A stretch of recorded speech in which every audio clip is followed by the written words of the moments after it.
If I'm to stay here until my research is complete, I'd better learn to hide my true nature from the mortals. But what about my thirst for blood?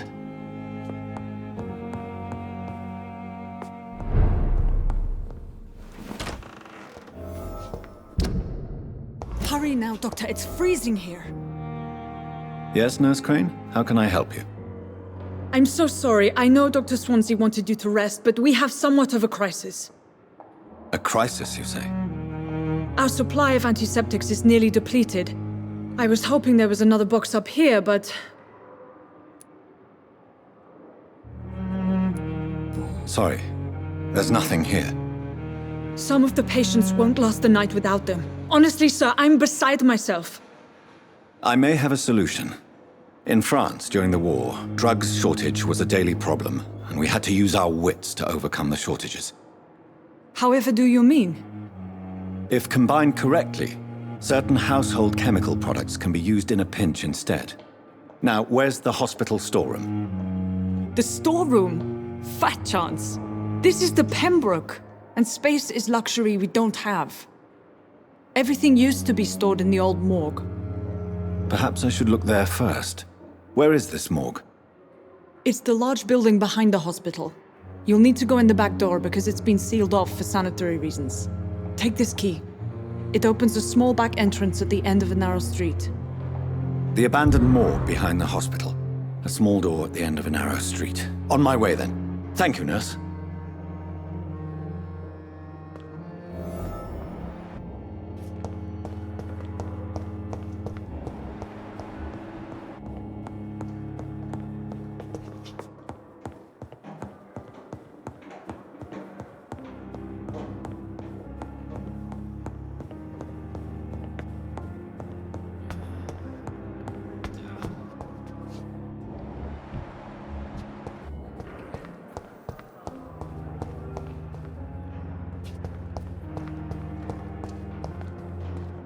Good evening, nurse. Good evening, Doctor.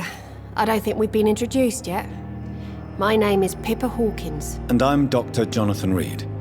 Dr. Swansea has recently offered me a position in this hospital. Well, it's a euphemism that your help will be appreciated, Doctor. How would you describe the situation at the Pembroke Hospital? It's serious.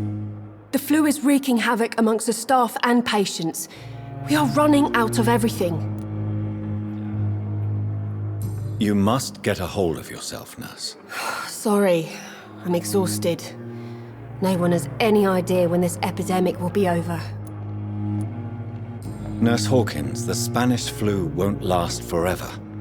Even the Black Plague didn't kill everyone. I wish I could believe you. But what if this epidemic was worse? What if in the end, nobody was spared? How long have you been a nurse? Well, long enough to see that the epidemic is winning. And no matter how qualified you are, don't tell me you'll change that.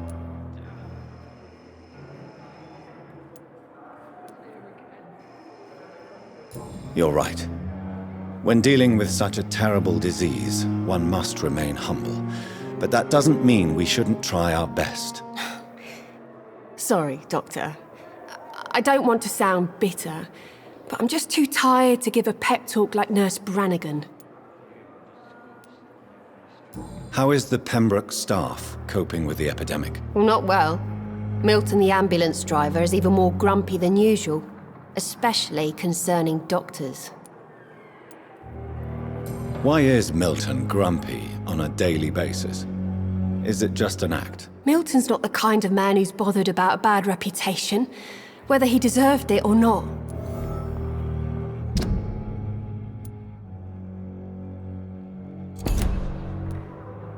Why does Milton dislike doctors? I don't know. Just ask him. But be warned, Milton is not the chatty type. Pepper, I know you're very close to Milton Hooks. Yes, Milton Hooks is my man.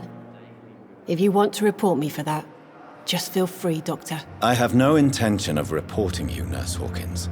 But are you aware of the risks? The rules say I won't be allowed to work as a nurse anymore.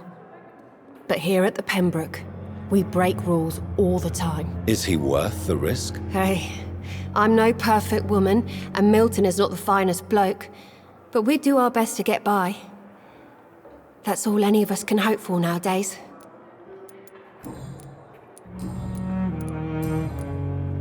Goodbye, Nurse Hawkins.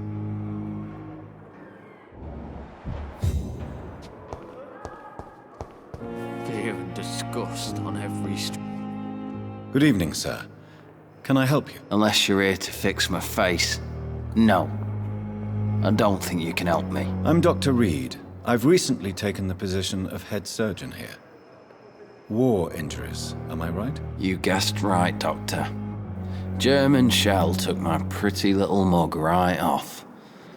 But they still call me Thomas Elwood. How is your stay with us, Mr. Elwood? Oh, it's bliss.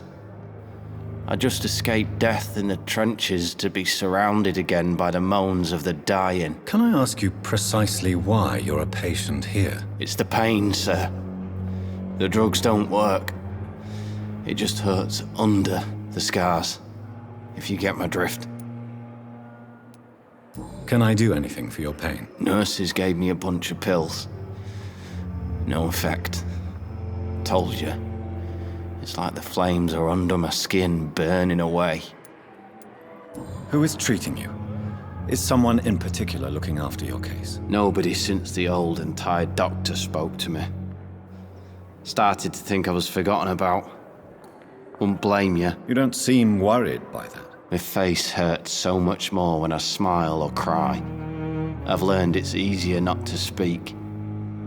But be assured I'm smiling inside. Why do you feel responsible for the injury, Thomas? What really happened? I wasn't disfigured by any German shells. It happened during my leave. It was an accident. Why lie about it? Come on. It's one thing to come back disfigured by the Germans, and it's another to get injured in an accident that could have happened to anybody.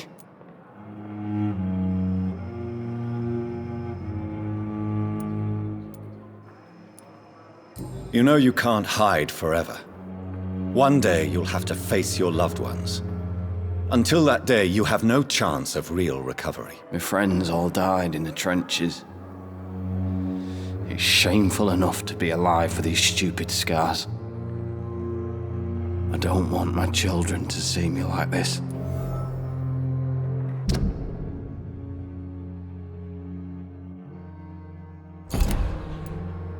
Tell me what really happened then. I went with a whore in Rouen. Dead drunk I was. The hotel was a shithole. There was a fire that night. Did you start the fire? Were you trying to avoid going back to the front? That's not uncommon, you know. No. It's just that I was asleep when the flames reached the room. The girl was long gone. Bitch never woke me up. Left me to burn.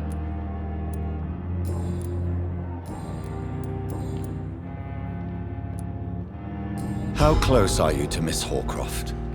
Are you aware that she thinks she is a vampire? To wait for her next nibble is the best reason to stay here. Every time she approaches my bed, she treats me like something tasty. A normal person. Aren't you afraid? She may hurt you if the game goes too far. She's quite harmless, I can assure you. Her head's broken inside is all. While I'm busted on the outside. But she's still beautiful. Living proof that there's hope for me.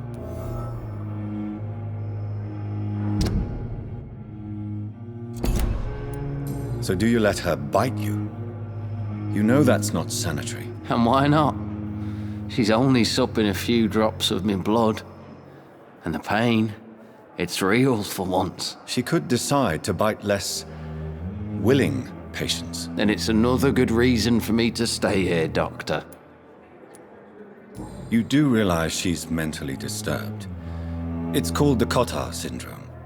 She truly believes she's a vampire. In her madness, she never refers to my scars. And frankly, if I could, I'd join her world. It seems much more fun than the real one. You told me before you don't want your children to see you like this. Do you have any other family? My sister Agatha has raised me nippers since their mother died. Don't want them to look at me like this. How could children despise their father injured in the war? What do you think? They saw me. Once. My poor angels left the room crying. They keep on having nightmares every week, my sister told me. Your sister's not a child. I'm sure she has nothing but respect for a wounded soldier, and you are her brother. You don't know my sister Agatha. She may be young, but she's all discipline and morality. If she ever found out what really happened... She doesn't have to know. She's a sly one, my sister.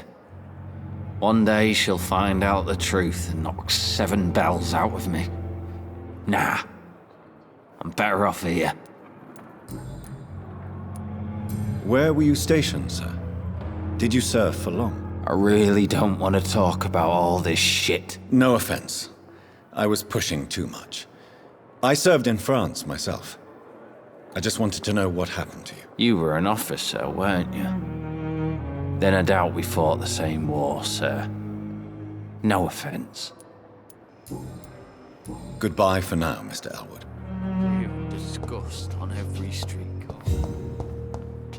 Daily. Good evening, Mr. Hampton. How do you feel? Dr. Reid, is it? Oh, sir, I must apologize for my behavior. What do you mean? I was not myself in the factory. Fear and exhaustion made me say awful things to you, I'm afraid. You remained perfectly nice and polite. A little delirious, perhaps. But who wouldn't be after enduring an abduction? Thank you, Doctor. That's a relief. Now all I need to do is rest and return to my flock.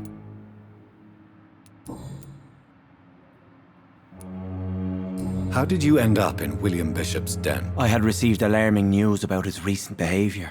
I went to his place and he refused to let me go.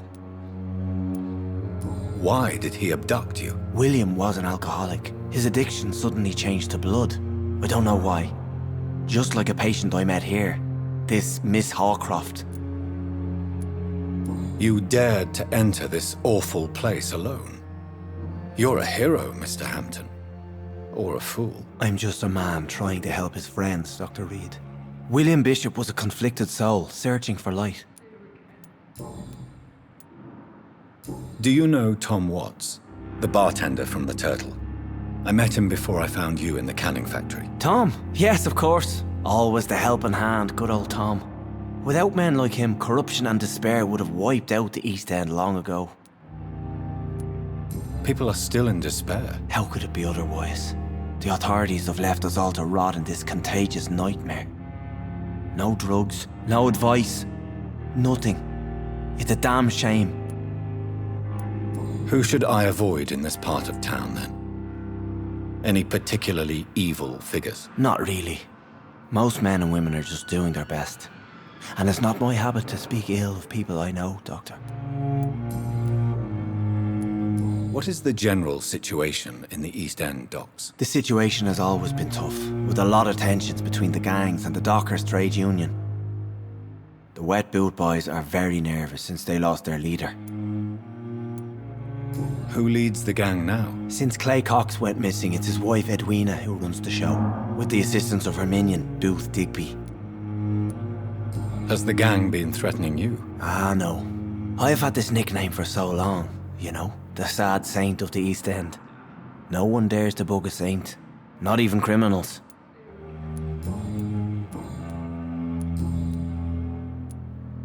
What do you do for a living, Mr. Hampton? I can't help but notice the cross around your neck. I manage a night asylum for the poor and homeless of the docks, and I try to guide the lost and hesitant on the right path to our Lord. Are you a priest, Mr. Hampton? A deacon, maybe? Not at all, Doctor. I'm just a man of faith willing to preach the good word. Why didn't you use your cross against William Bishop?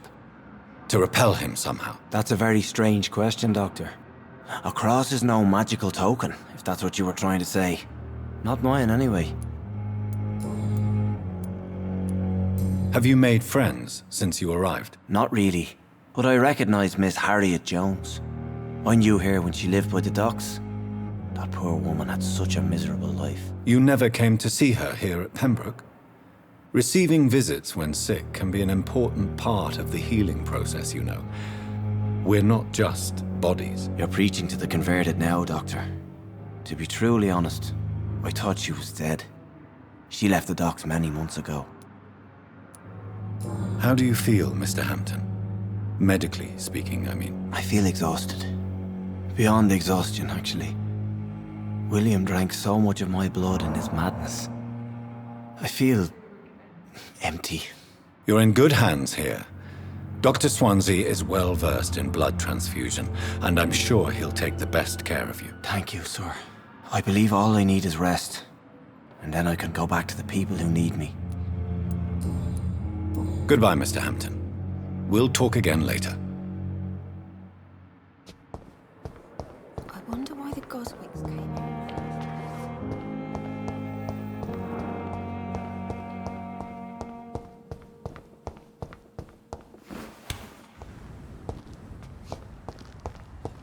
It's locked.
It's locked, all right.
Behavior is similar to the infected William Bishop. Must be the same strain. This sickness moves faster than influenza. This key will surely grant me access to the basement.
Bowls of Mars. Fortifiers.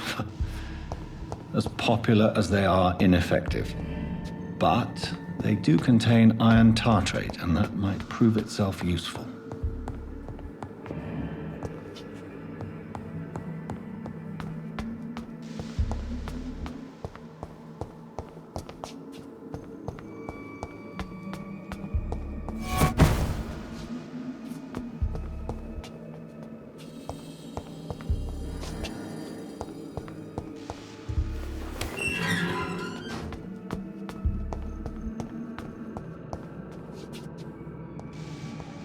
These scowls feed from corpses and the husks of animals. They're not after blood.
It's locked, all right.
These scowls can be so ferocious. I'm not sure I can defeat them without becoming stronger. To drink blood is so tempting. Sodium hypochlorite. Dangerous to administer, but efficient in the proper dosage.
Finally, you've returned, Doctor. Did you find anything of value? Yes, nurse. You've worked your first miracle, Doctor. Now, this patient here needs immediate treatment. Duty calls. When the storm has passed, I'll show you how to mix the remedy yourself with the same basic ingredients. Many thanks, Doctor. When you've finished, you ought to report to Dr. Swansea in his office. He's been looking for you. Seemed pressing.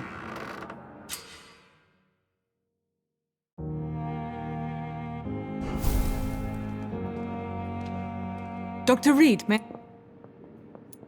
I'll see you later.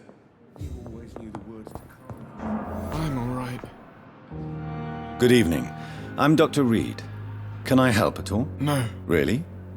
Why are you here then? I don't want to talk. My throat hurts too much. I suppose that this pain is the reason you're here. Is someone taking care of you? Yes.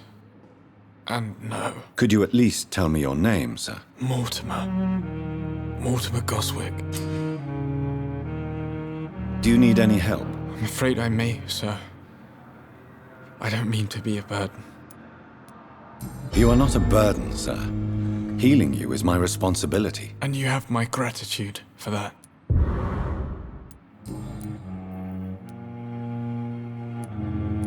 How painful is your throat, Mr. Goswick? So painful I'd rather not talk at all, Doctor. I'm sure you realize a doctor and his patient have to communicate, sir. Would it help if I gave you some paper and a pen? Not really. I see.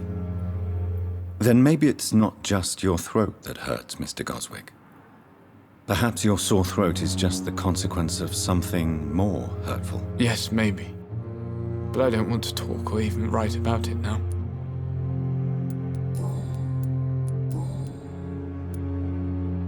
Tell me about yourself, Mr. Goswick. I don't want to talk, Doctor.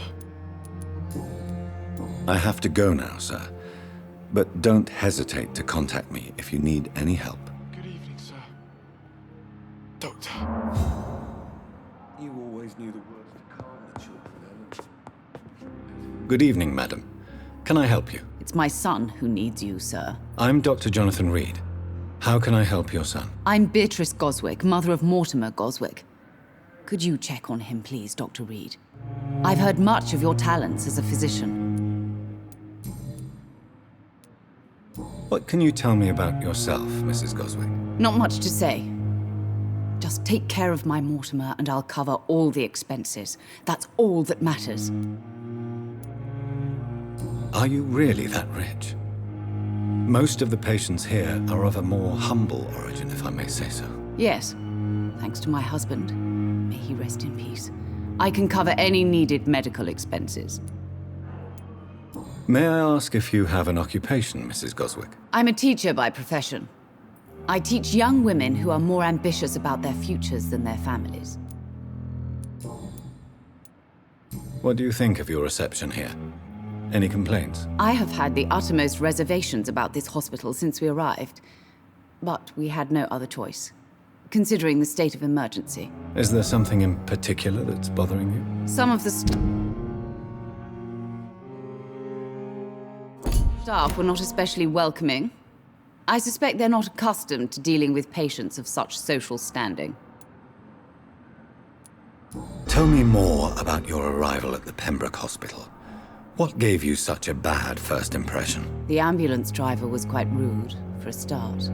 And that nurse, Miss Hawkins, seems to have quite a dubious attitude. What do you mean? She managed to secure a bed for my son despite the epidemic. It was a relief, but it wasn't cheap. She charged you for a bed? Yes, and I paid without question, considering the urgency of the situation. I share your concern, Mrs. Goswick. Be sure that I'll talk to the people involved. I don't expect compensation, Dr. Reid. But I'm aware such behavior would not be tolerated in other hospitals.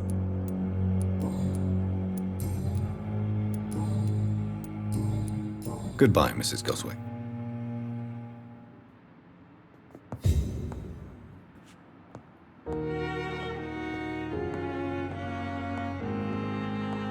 So sweet girl. And still more coming. Good evening, sir. I'm Dr. Reid. May I help you? I don't know if a third opinion is needed.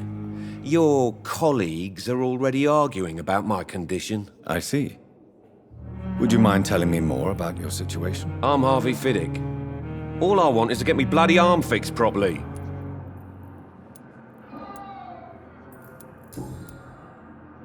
Tell me about yourself, Mr. Fiddick. I'm just a regular guy waiting to get his arm fixed, so I can return to work and to my family. I was more curious about what you were doing before being hospitalized. I'm a carpenter, and a good one too.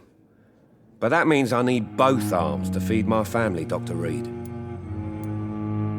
Tell me about the doctors who are arguing about your case. Strickland and Aykroyd. They both want the best for me, but there's a lot of pride there. Doctors are no different from carpenters, it seems. What do you mean? I often had professional arguments with rivals on a building site. Difference is I disagreed about wooden nails, not flesh and bones. Are you satisfied with your treatment here? Well, it's clear that I've chosen a bad time to be injured. Forgive my bluntness, but you seem overwhelmed by cases of the flu. I won't lie to you about it. I'm afraid we are. Are you sure you don't want to operate yourself, Dr. Reid? I have the feeling you're very capable. And your colleagues seem to think so too. In other circumstances, you would be right. But for now, I don't think I can take on the responsibility. My apologies. Goodbye for now, Mr. Fiddick. I'll see you later. My sweet girl. And still more coming. How can we be sure we're making a difference? Good evening, Doctor. I believe we're going to be working together. Dr. Reid. Dr. Swansea informed us of your arrival, but I could not dare to believe we'd have such good fortune. Such an honor, sir. Thank you. And you are? I am Thoreau Strickland, Dr. Thoreau Strickland. I'm a great admirer of your work, Dr. Reid. Please, could you tell me something about yourself? I'm a great admirer of your work concerning blood transfusion, Dr. Reid. I run my own experiments. I'm convinced it's the future. What made you choose to be a doctor? I'm not ashamed to admit you and your work have inspired me. I am honored to have the opportunity to work by your side.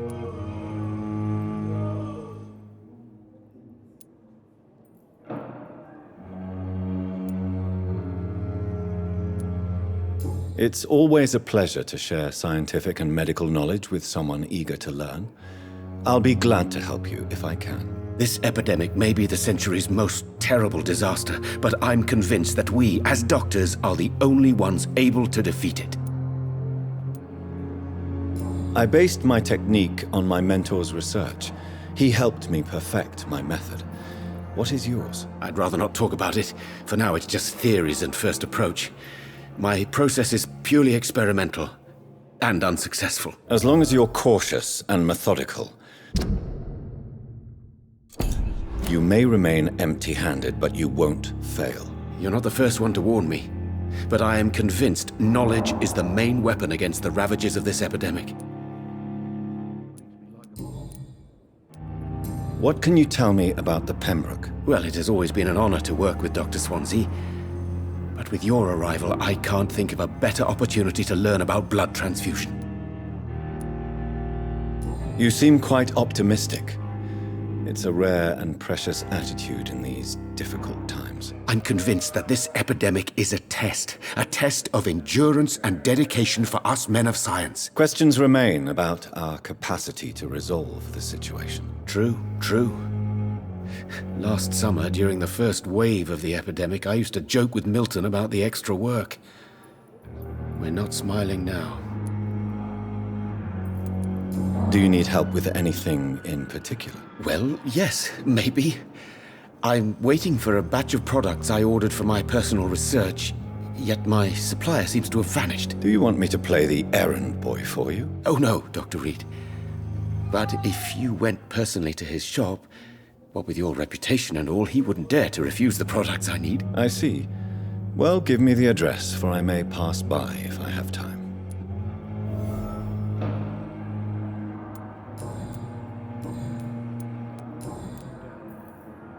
Tell me more about your willingness to experiment with new medical techniques. Harvey Fiddick is a patient suffering from a severe injury that could cripple him if not treated correctly.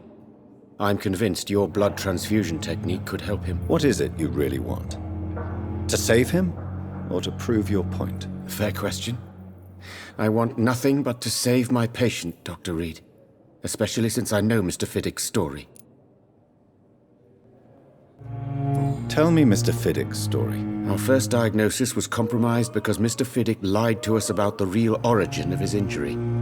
He first claimed it was an accident. But why would he hide such crucial information from us? Because he is a proud father, ashamed of putting his children at risk because of his own negligence.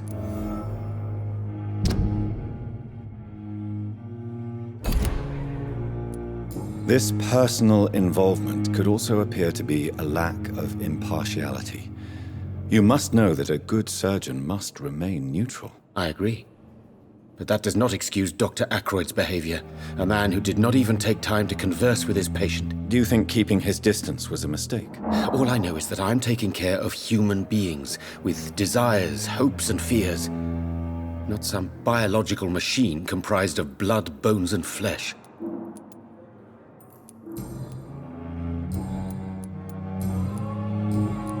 Goodbye, Dr. Strickland. The words to calm the children, Helen. As for me, what a blood... Good evening, Dr. Strickland. And good evening to you, Dr. Reid. Can I be of any help? Good evening, Mr. Fiddick. Good evening, Doctor. Tell me about your injury, Harvey. Why do you feel so guilty about it? My wife died because of me. And now I may lose everything because I've been careless enough to hurt myself. What an arsehole.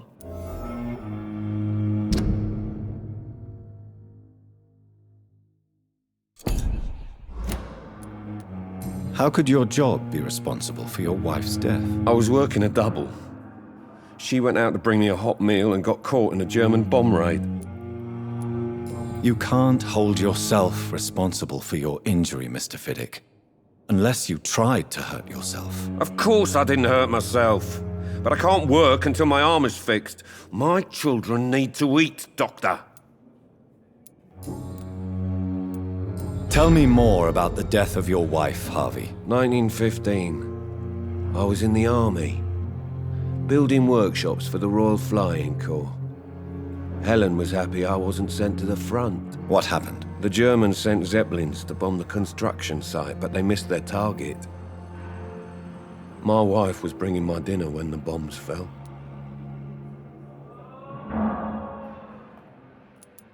I'm sorry for your loss. So many died during the bombings. I served in France and witnessed the carnage there. I would like to say that she didn't suffer. Truth is, I have no idea. I just know that I'm all that me kids have. Poor little bleeders. How are your children after losing their mother? They were smaller then. The only good thing about this is my Helen didn't bring them with her that night.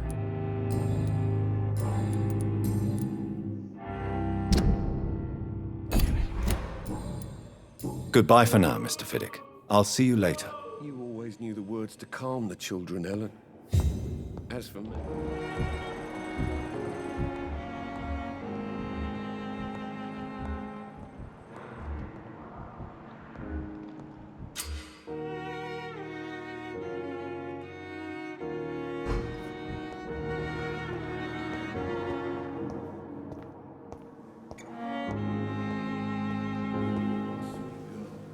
Good evening, Dr. Strickland. And good evening to you, Dr. Reid. Can I be of any help?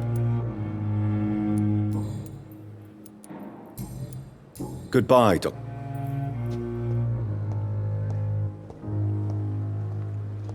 Thelma Howcroft said she was being watched by vampire hunters. Where are they hiding? I should investigate.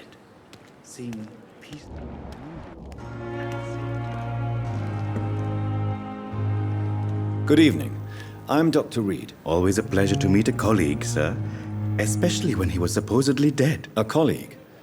Are you a doctor too? Not anymore, sir. I used to be Dr. Rakesh Chadana.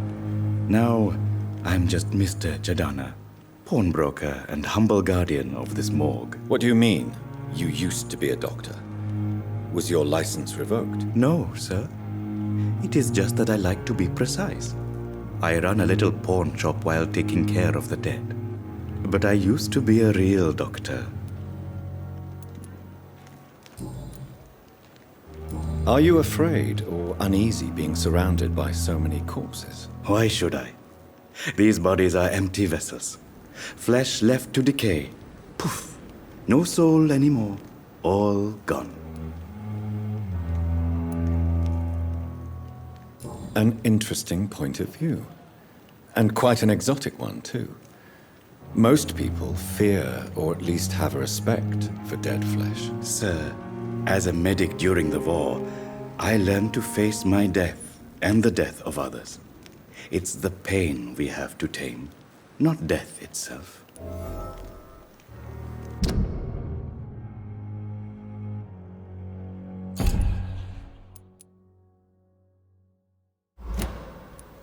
How did you get this job? After I left the army, I worked as an undertaker down by the docks. A dangerous place with many an unpleasant business there. Milton Hooks helped me get a job here. Do you work here alone? Yes, very easy work, sir. All I have to do is watch a few bodies. The situation was very different when the main morgue was still open. Why do you have to watch these bodies? Because these poor fellows have no names. We keep them in case someone comes looking for the missing. Sadly, very rarely happens. Why close the hospital's main morgue? It was for sanitary reasons after the beginning of the epidemic. Cadavers had to be moved to the nearest mass grave. Have we met before? I don't think so, sir. Why? When we first talked, you said you were glad to meet me since I was reported dead. Funny story, sir. Your sister came here a few nights ago. You were missing, and she was looking for your body. She must be very relieved now.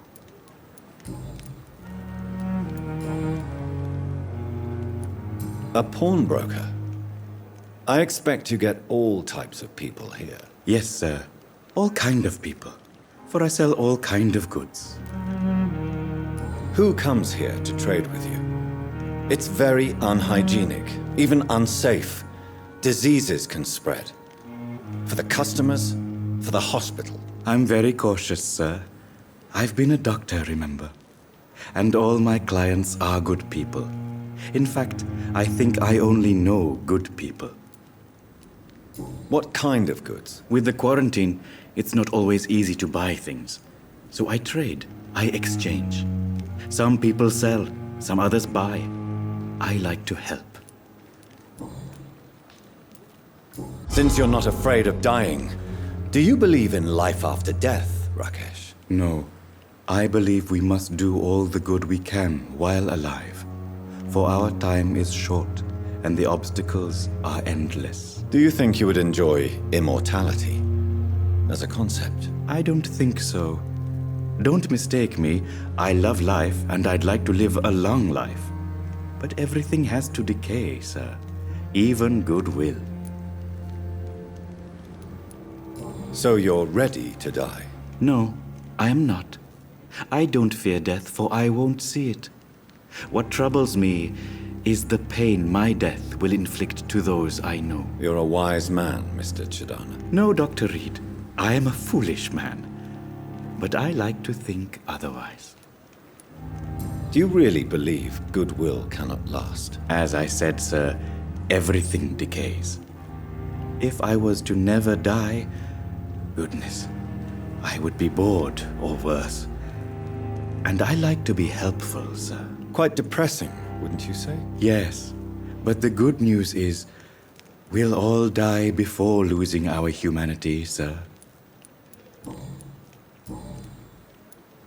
Please show me what you have to sell. Of course.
Good evening, Milton. Good evening, Doctor. Still trying.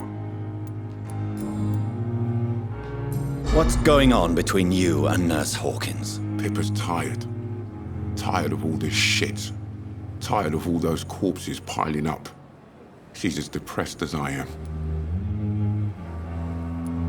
During the war, I witnessed a few couples, just like you, come together in difficult circumstances. It can be very damaging. Maybe you're right. But we support each other. and that's all that matters. You do realize you could both get fired. Hospital staff are not meant to have intimate relationships with one another. Come on, Dr. Reid. Do you know how many rules are broken in this hospital every day just to keep it running? There's nothing wrong with what we're doing. I'd like to see your... Wise choice, Dr. Reid. A reliable gun.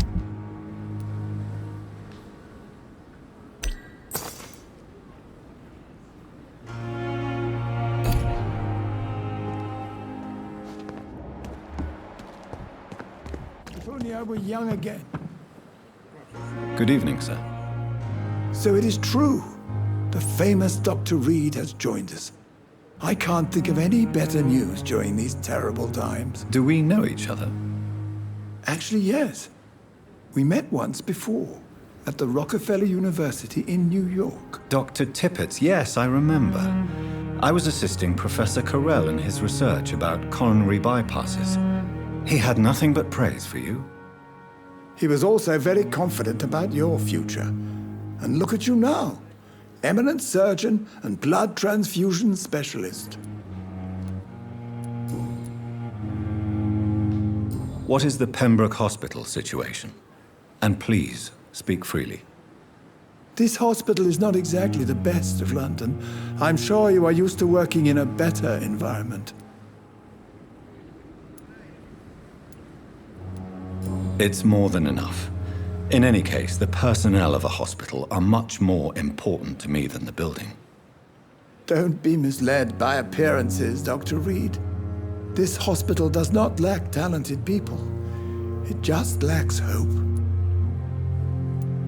What can you tell me about the staff in the hospital? Some are really good, and others are not so good. But during this troubled period, there is no time for slander. I prefer to focus on the positive character traits. Tell me more about cherished people, then. Nurse Brannigan is a pearl. She is the most helpful and dedicated nurse I've ever worked with. A clever and cheerful woman. You really seem to admire her skills.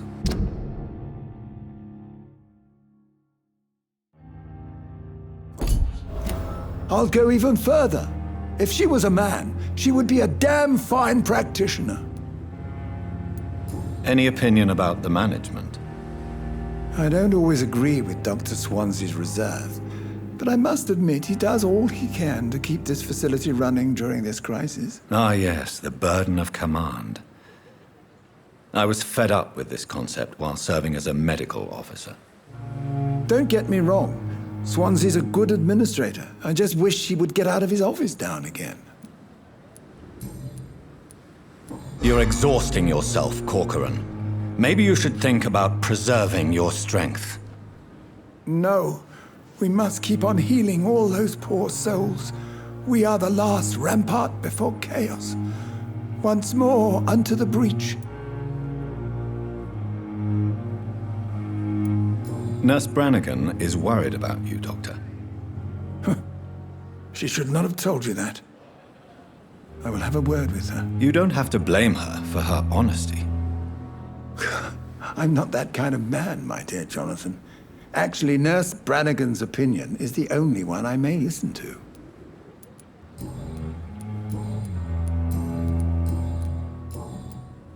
Goodbye, Dr. Tippett.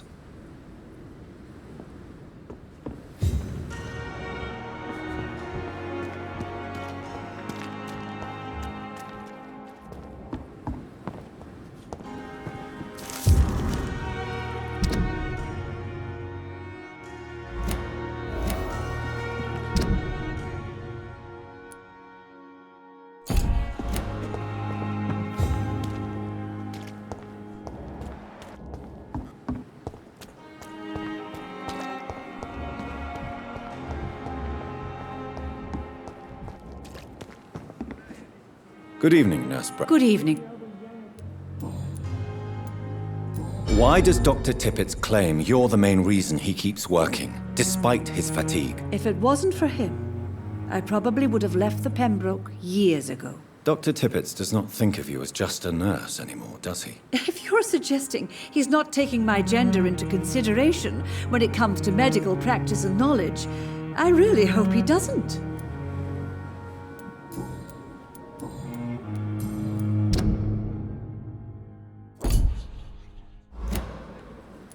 Goodbye, nurse.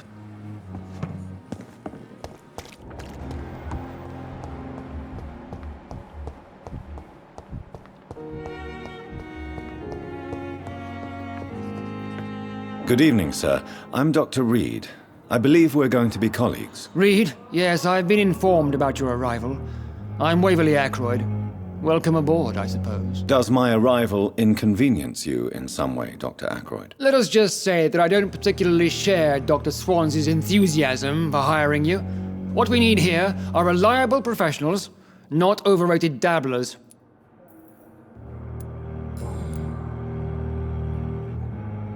If you have a problem with me, Dr. Ackroyd, please feel free to tell me. Dr. Swansea has imposed your presence on this hospital without asking anyone's advice. The benefit of his position. But I don't agree with it. I know we've never met before, but I believe this hospital could use all the help it can get. You will agree with that, I'm sure. Oh, but I have heard about you, Dr. Reid. Of course, you can't say the same about me, since I have not wasted my time courting the press.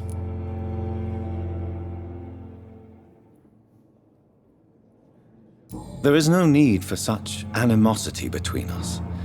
Don't you think the epidemic is already enough to deal with? That is one point we could agree on. And that is precisely why I want to be sure that you will be of help to this hospital instead of a burden. Since your tenure in this hospital is longer than mine, perhaps you can tell me more about this place. Let's just say I'm tired of the carelessness around me. I have always respected the skills of Dr. Swansea, but over time his enthusiasm has become displaced. Carelessness? Exactly what are you talking about? We're here to save lives. The people who trust us are not volunteering for experimentation. They're here to be healed. I don't intend to run any radical experiments, Doctor. Even if I, as any good practitioner should, express an interest in pushing the boundaries of medical research. Modern medical methods were created through audacity and ego. But there are rules in our line of work, and they're here to protect our patients.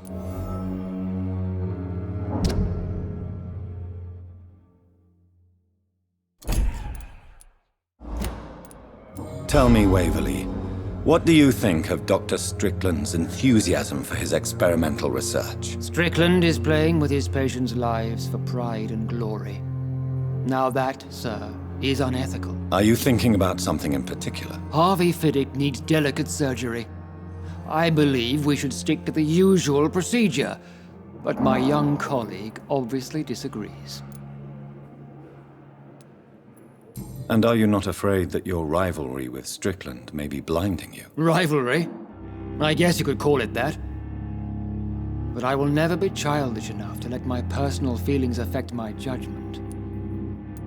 Why do you wish to lead this surgery? I strongly believe that Mr. Fiddick should not be butchered to test an unproven procedure.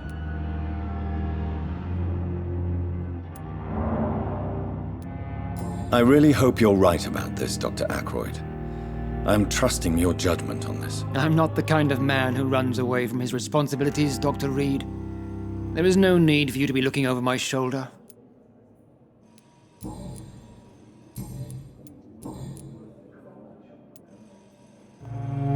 I don't know what you've heard about me, but I have already proved my value as a practitioner. I don't question your skills, Dr. Reid, but your motive. Is it money? Fame? Or are you truly dedicated? And what exactly is that supposed to mean? I served in the war just like you. But unlike you, I did not use the wounded to play the modern sorcerer. Be careful what you insinuate, Dr. Ackroyd. I only want you to admit you used those men to improve your theories.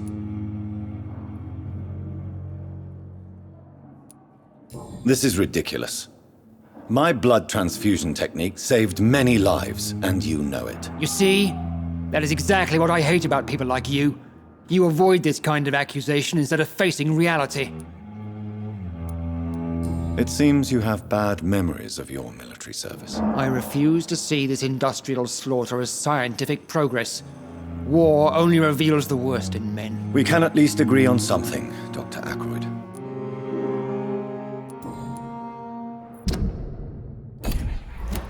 Thank you for your time. We'll talk later.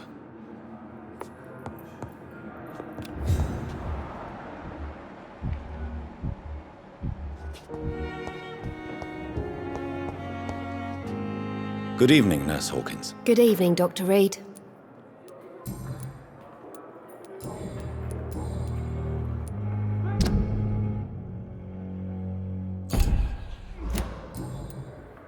Good.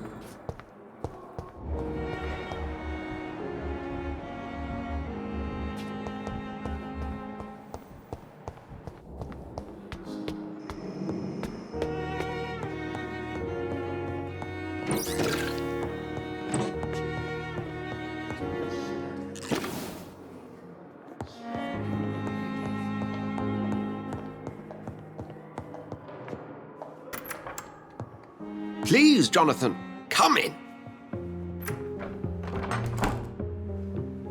Fascinating, is it not? In the last decade, so many mysteries have been brought to light with our microscopes.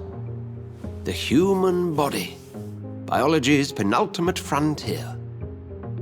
The more we explore its boundaries, the less we're able to trace a clear line between life and death. You, my friend, have a foot in both countries.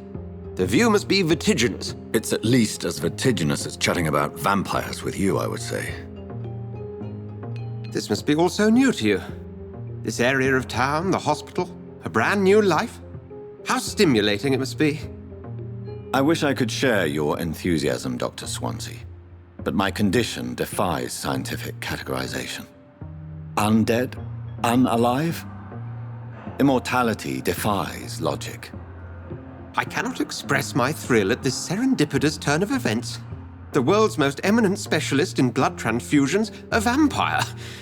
One might say a gift from heaven. It may seem strange, but your words have brought me some comfort here. Forgive me. I've been an admirer of your work for a long time, and now you are so much more than a brilliant physician. And please, call me Edgar.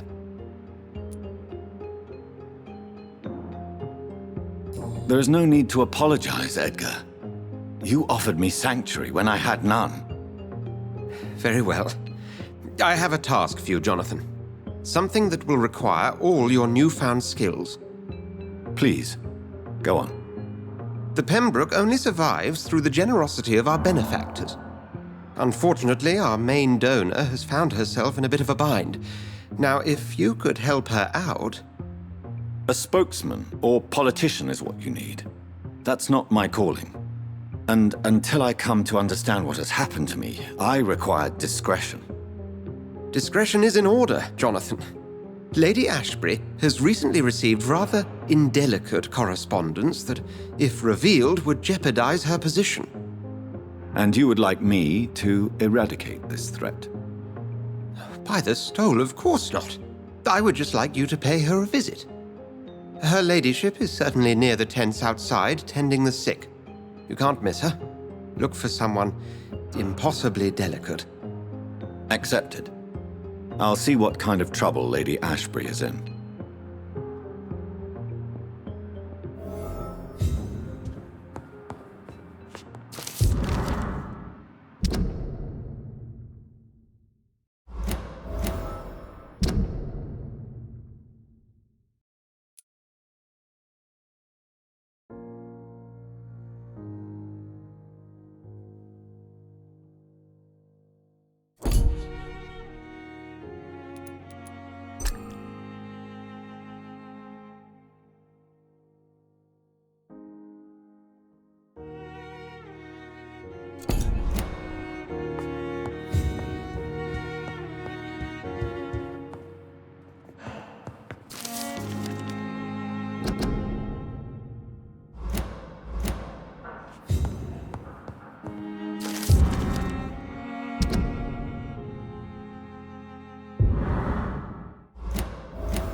Good evening, Mr. Cox. Dr. Reid.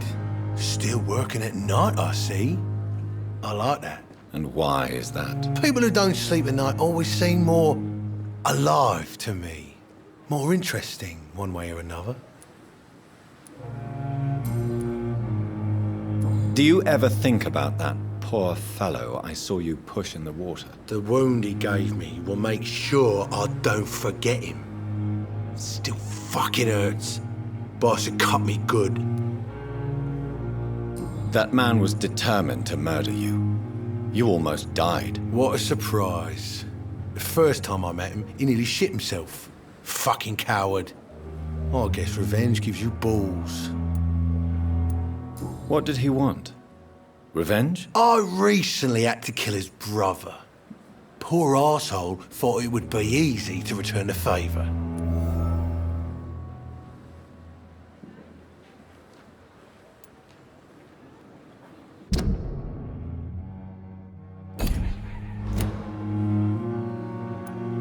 Only the strongest survive, then?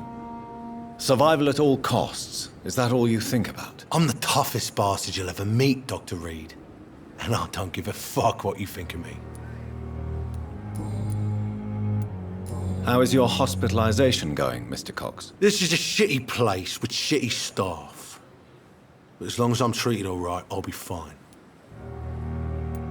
What's wrong with the Pembroke staff? That bastard you sent to bring me here, Milton. I thought he was going to break all my bones before I reached my bed. I see. Any other smart comments? The nurses aren't too ugly. Especially that foxy one, Nurse Crane. Pretty brunette, tough attitude, oh, I like that. What's wrong with the hospital? Come on, Dr. Reid. The place is a dump. Smelly, sad, and dirty. But you're alive thanks to the efforts and dedication of the staff here, aren't you? What are you expecting, a medal? I thought that saving lives was just part of the job. Must be an unsatisfactory profession at this time, I'm sure.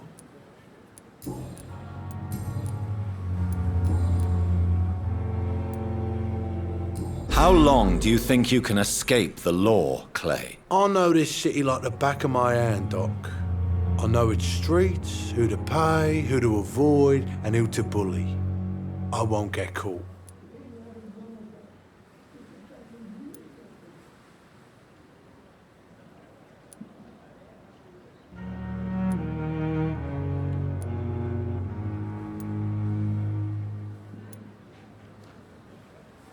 If blood and violence is all you understand, I'm sure it won't be long before you meet them, Mr. Cox. I ain't afraid of death.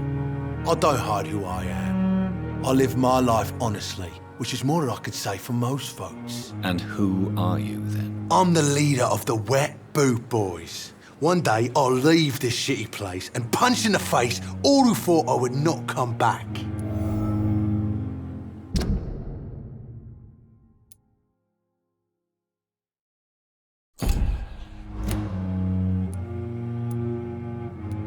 What can you tell me about your marriage, Clay? Marriage is the sweetest cage, they say. Well, I found myself locked in one with a wild animal. You mean your wife keeps you on your toes? No, I mean, we both have claws and we both love to bite. Am I right to assume your wife's letter pissed you off, Clay? I was so mad, I threw away the knife she got me when we got married. Your wife gave you a knife as a wedding present. That knife has always been my lucky charm. If I'd had it in my hand when I got stabbed on that pier, I'd not have been wounded.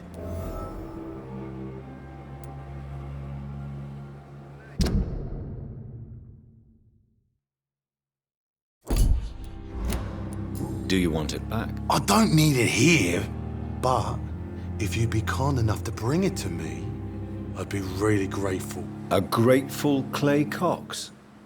I might just find your knife and bring it back to you to see that happen. I can give you directions, but I'd be surprised if you managed to find it. My hideout isn't meant to be found easily. A lucky charm. I never would have taken you as the superstitious type. We all have our flaws, Doc. Mine's to have my weapon of choice for when the really dirty business comes around.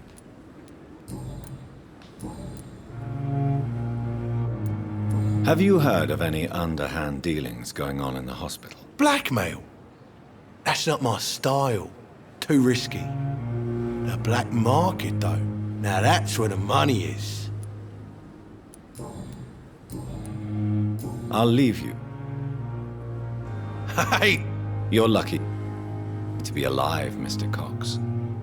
I hope you're starting to take better care of yourself. This place is full of sickness and decay.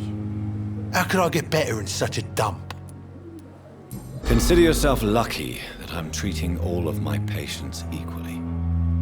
But don't push your luck. Don't play the innocent with me. I'm sure you have good reasons to act this way. And also weaknesses that can be exploited. I'll leave you for now, Mr. Cox.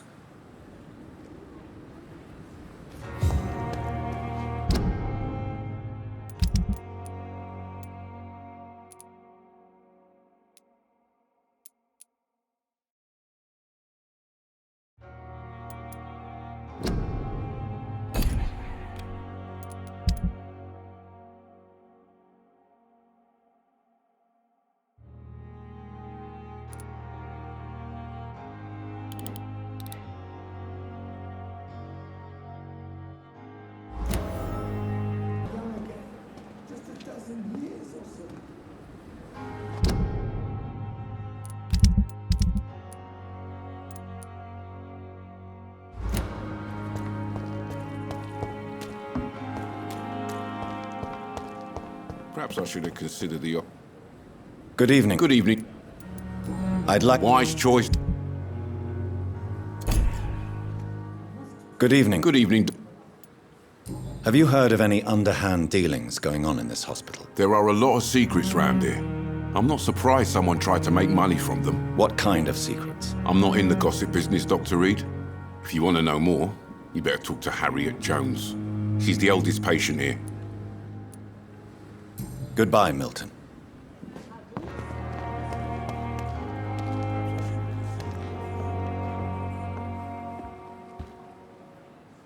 The flu took my dear wife, Emily. I take comfort knowing we'll soon be together again. Mr. Rainfield, that's no way to talk. You're in good hands here, and we'll be up again soon enough.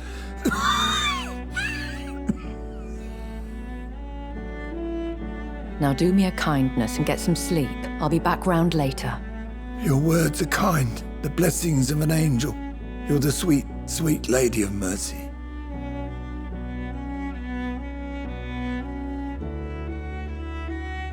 Good evening, Dr. Reid. It's a pleasure to see you again. You seem surprised. Dr. Swansea has brought me up to speed concerning your recent appointment to Pembroke Hospital. You're a vamp... The lady who saved me that night, before vanishing into thin air.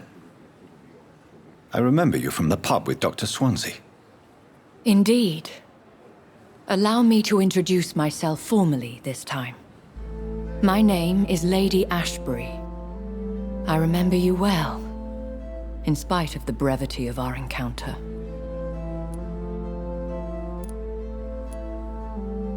Apologies. You've taken me by surprise. I'm very happy to see you. The pleasure is mine, Doctor. I hope you're more disposed to answer my questions now. You must have countless questions, but our rather urgent matter first. Swansea has explained. My cover, if you prefer, has been compromised. Have any of the patients given you trouble? These poor souls have so little left to live for. I do my best to ease their pain. The world would be a better place if it were cared for by women like you. You make me blush. I am simply a necessary evil.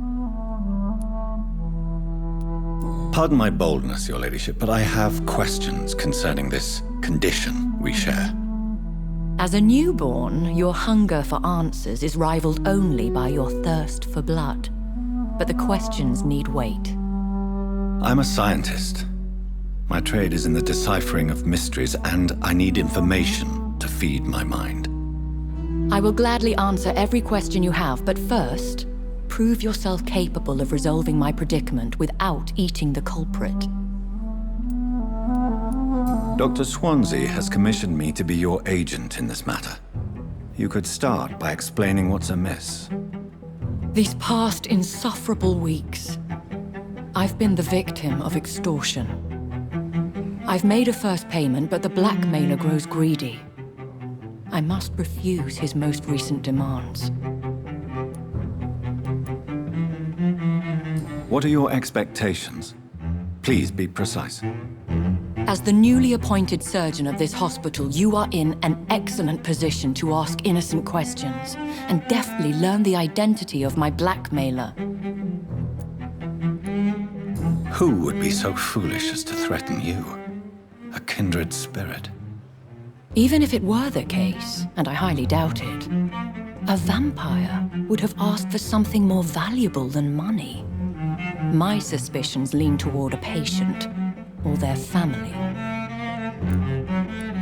If we're dealing with an ordinary criminal, surely you've the means to deal with it yourself, if I may. As immortal tradition doth dictate, all fangs and hypnotic eyes ablaze, the blood would run like a river. That's what I hope to avoid. Violence has a tendency to spiral out of control. Please continue. Every detail is essential. I'm your man. My embarrassment in this matter is eclipsed only by my shame at having put the hospital at risk. The threat from our anonymous scoundrel is clear. A list of dates. My visits coinciding with the dates of suspicious patient deaths due to massive blood loss.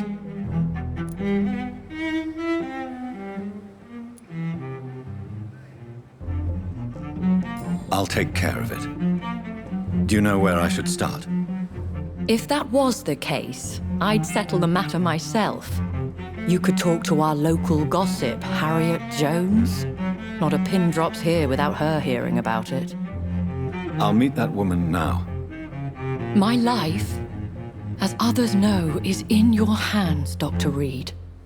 I'm sure of your discretion, but I do fear your powers of persuasion will be put to the test. When this is resolved, I'll be your obligé. I'll answer all questions in regards of your condition.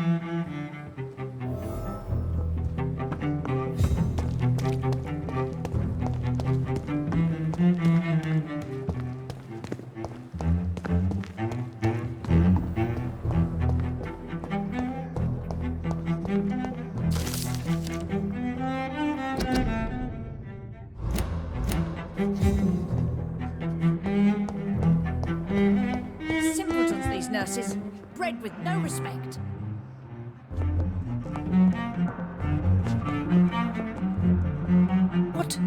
What?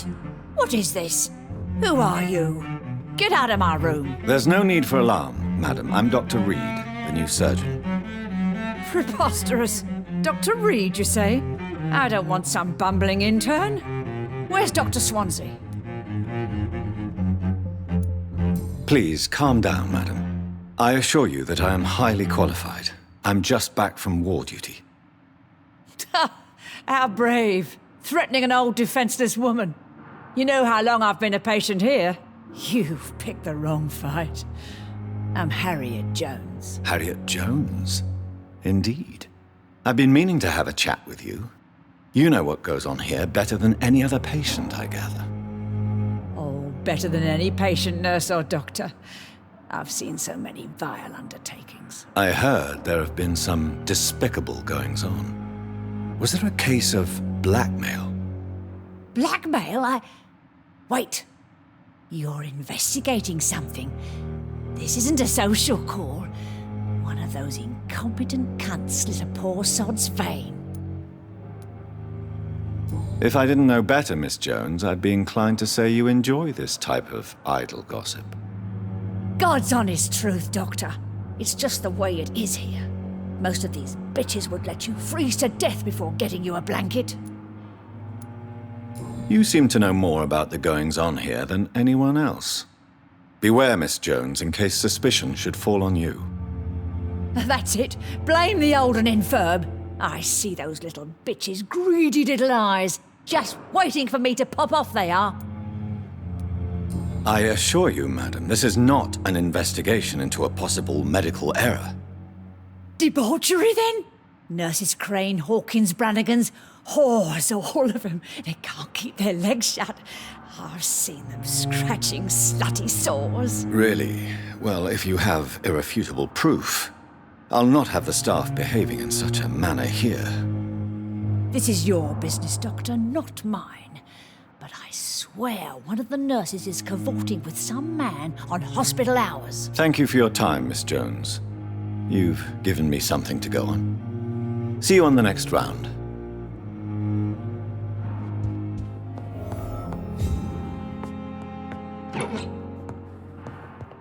The patients and staff might know something. I'll start my investigation with them.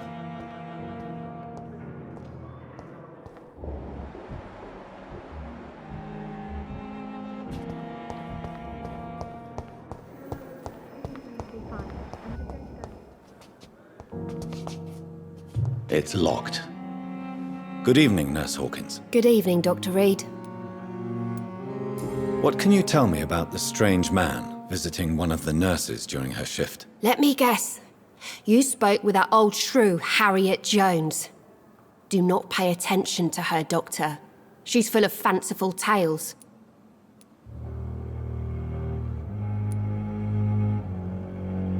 No matter how you feel about her, Miss Jones deserves our help. Who says I don't care for her?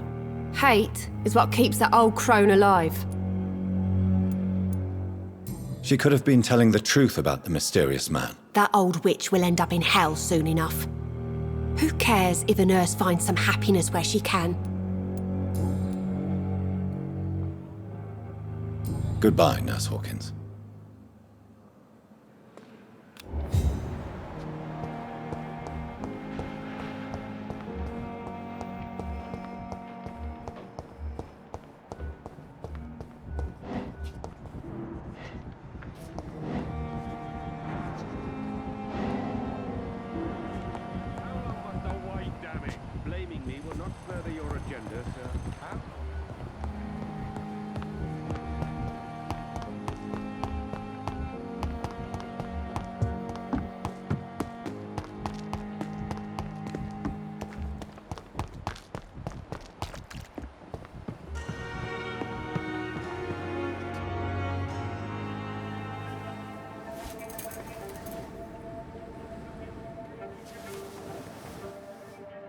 How can I be sure I'll not find your unconscious body in the house again?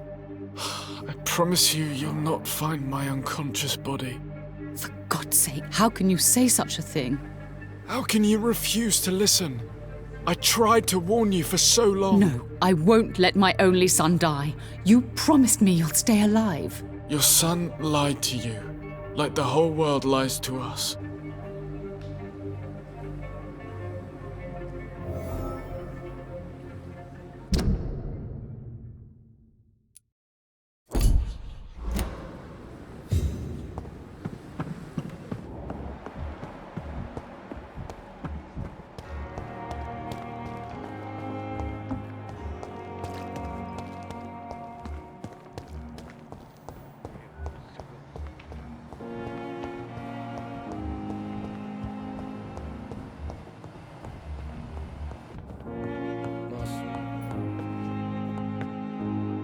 Good evening, Mr. Goswick. How are you? I'm okay. Admit it, Mortimer. Your mother had you hospitalized here because you tried to kill yourself. Yes, it's true. All right, then. This is the first time we've really shared information about your case. Shall we call this progress? Call it what you want, Dr. Reid. You can trust me. I won't report you to the authorities. My one and only concern is your health. I guess I should thank you, then. Can I help you in any way, Mr. Goswick? I wrote a letter for my mother. She was supposed to read it after... after my death. But I suppose she doesn't have to read it now. I see. And is this letter still near the place where you tried to take your own life? Yes. And I don't want anyone reading my last words. I mean, I'm still here. If you bring me back that letter, then perhaps we'll talk.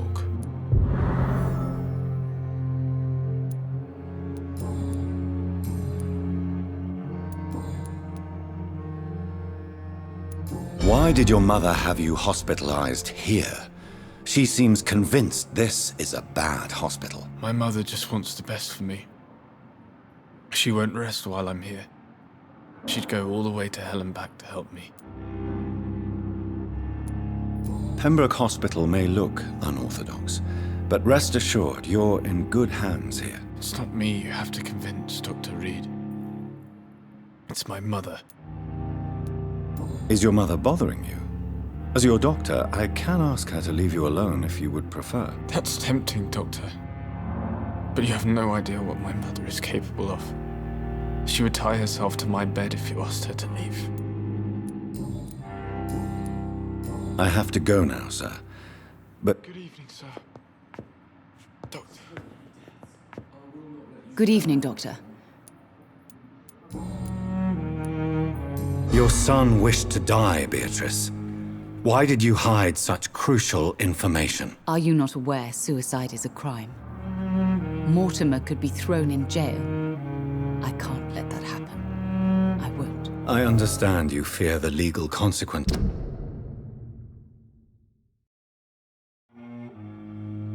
This is Mrs. Goswick.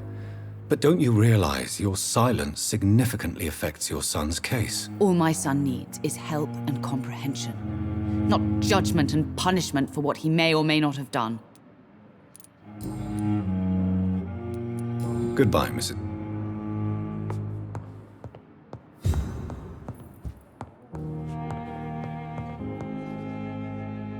Good evening. Good evening. Goodbye for... I will not let you down, my boy.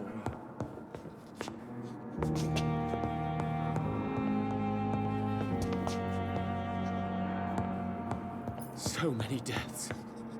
Good evening, Dr. Strickland. And good evening to you, Dr. Reid. Can I be of any help?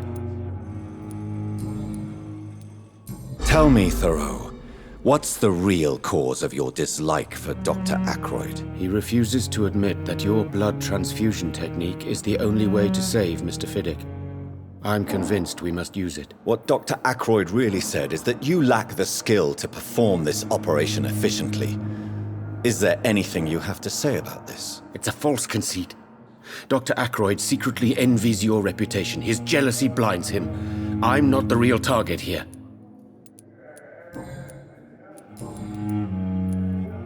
What do you think of Dr. Ackroyd's aversion to modern medical methods? It's a shame he's so narrow-minded. Dr. Swansea taught me that science is about exploring uncharted territory. I'm convinced that's true. With the influenza and all that's going on, you should put your differences aside, don't you think? Why is it so difficult to work together? I believe that if Dr. Ackroyd had been the one to discover the transfusion process, he would be the first to recommend its use. So you believe it's just a question of jealousy and pride? Dr. Ackroyd is as proud as he is blinded by his obsolete concept of medical science. Goodbye, Dr. Strickland. You always knew the words. As for me. I'm quite busy, What do you think of Dr. Tippett's opinion of your promotion, Waverley? Tippett is a good practitioner.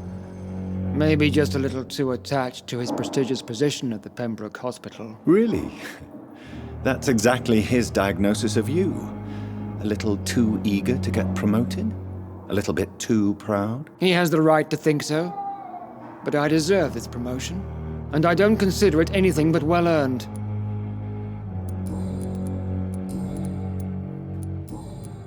Thank you.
Good evening, Nurse Brannigan. Good evening, Doctor.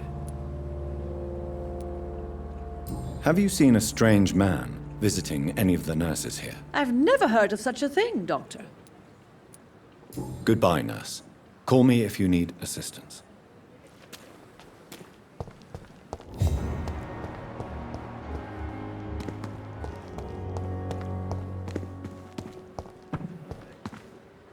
Good evening, Milton. Good evening, Doctor.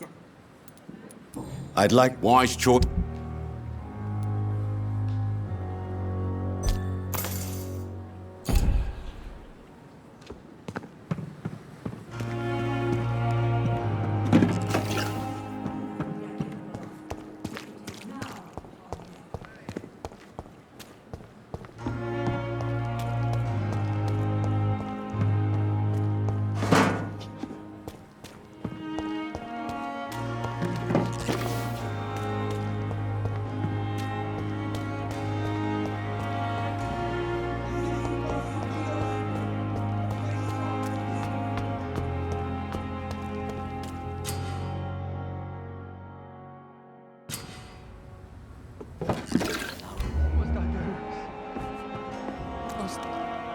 Please, sir.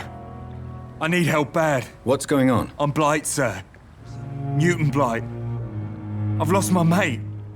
Can't find him anywhere. I'm Dr. Jonathan Reid from the Pembroke Hospital. Please, calm down and give me more details. Oswald and myself were both infantry, sir. We were en route for the hospital, but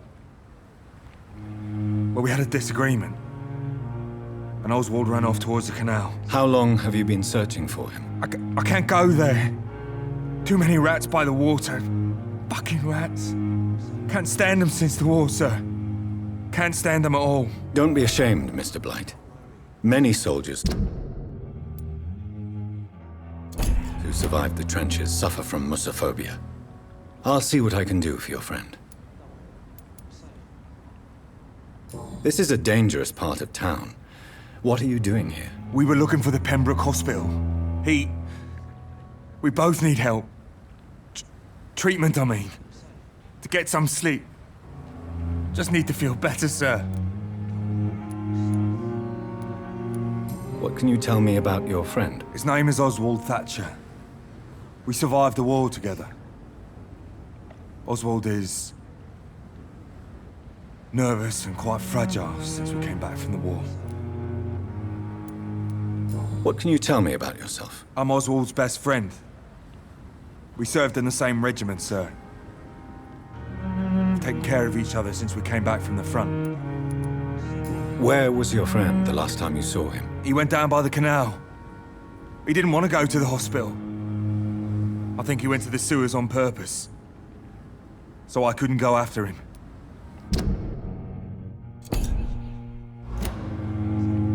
I have all the information I need for now. If I find anything out about your friend, I'll let you know as soon as I can. Thank you, Dr. Reid.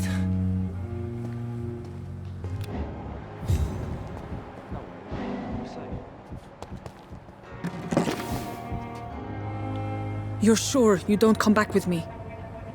Nah, I have to see someone at the hospital.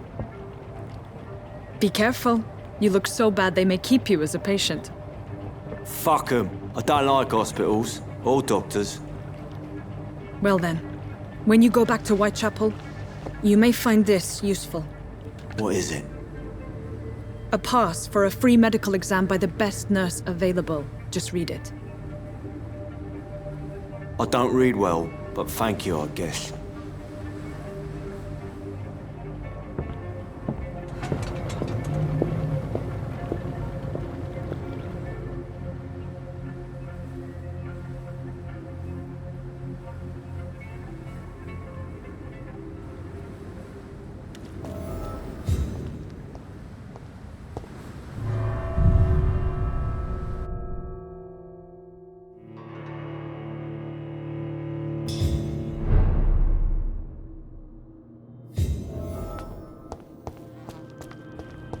He's locked the door behind him.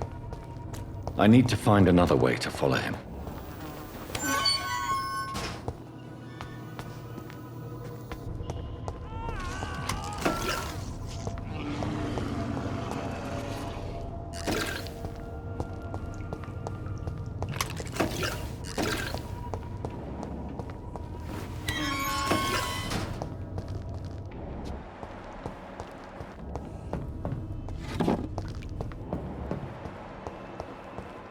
This man has been savagely attacked and dragged to the floor.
Are you injured, sir? Help me get out of here! I need to get out! I'm Dr. Reid, and I'd be glad to help you, but you must calm down first.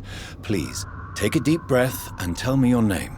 Okay, I'm Oswald Thatcher. Please, I need to get out! Mr. Thatcher, your friend Newton sent me to help you. Do you remember him? Yes, I do. Good. Now leave this place and enjoy the cool night air. It's quite invigorating. I'm sure you'll feel better if you do.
I have this thirst for blood.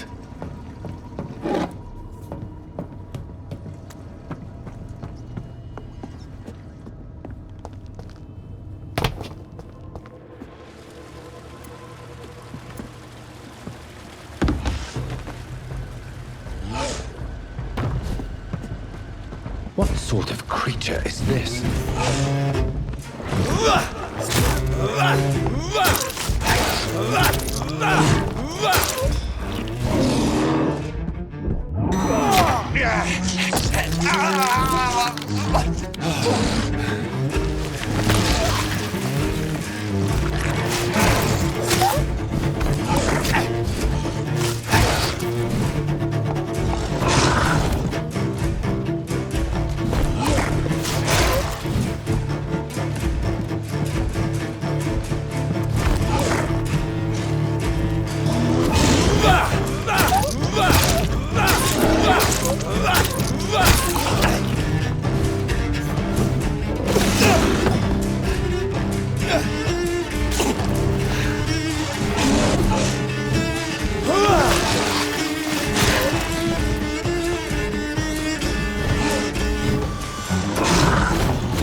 What sort of creature is this?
Here's what's left of him.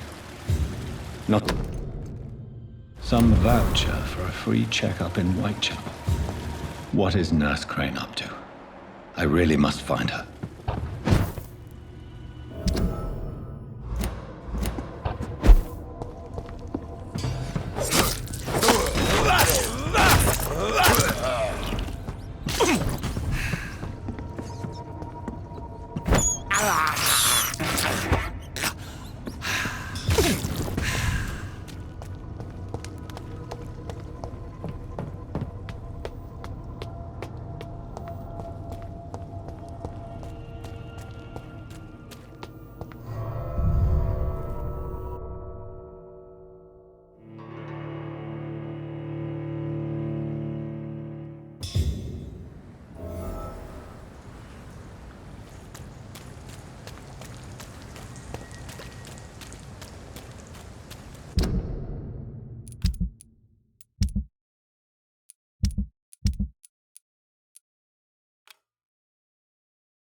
This must be Clay Cox's knife.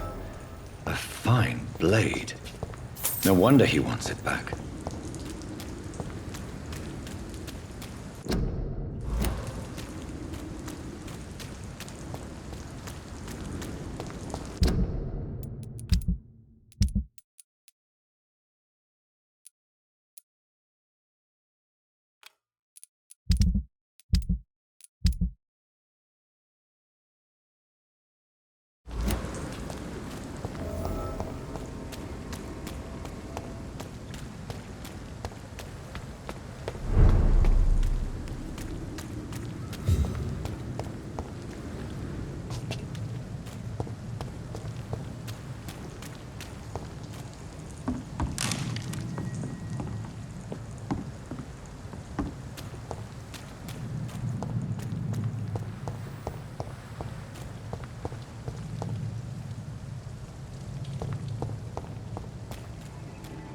Stay away! Look at it!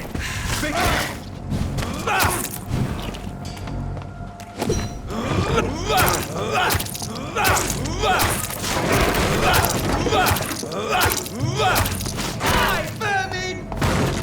Oh my god!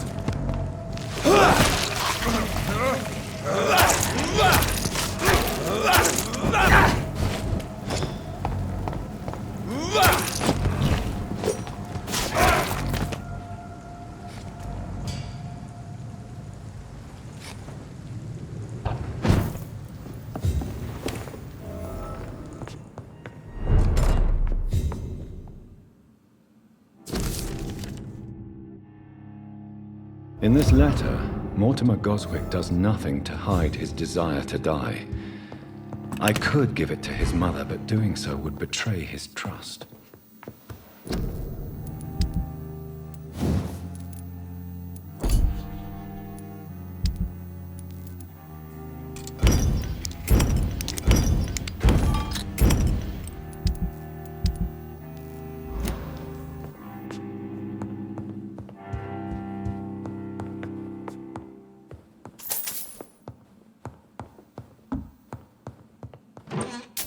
It's locked, all right.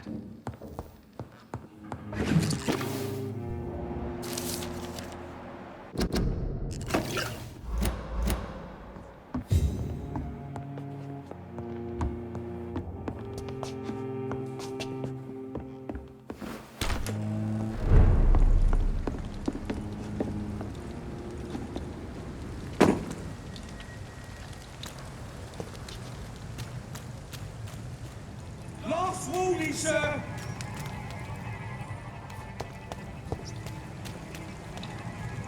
It's not!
There's one of them vermin!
Opium is one of the main ingredients of Strickland's medication.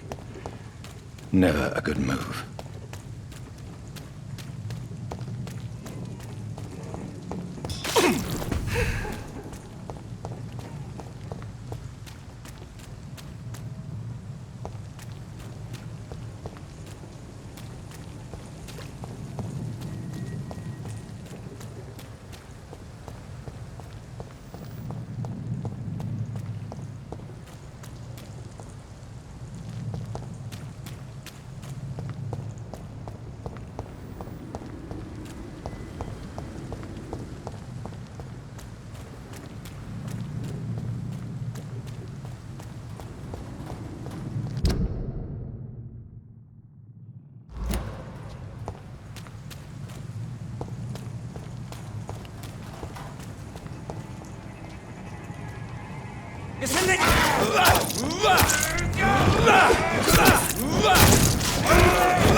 Really pissed me off this time. Hey, Doc. I have found a gift from your wife. In that case, you'll be properly rewarded, Doc. Clay Cox is a man of his word. I hope that won't make me an accomplice to your future crimes. Who knows what I might do now I feel invincible again. I'll leave you for now, Mr. Cox.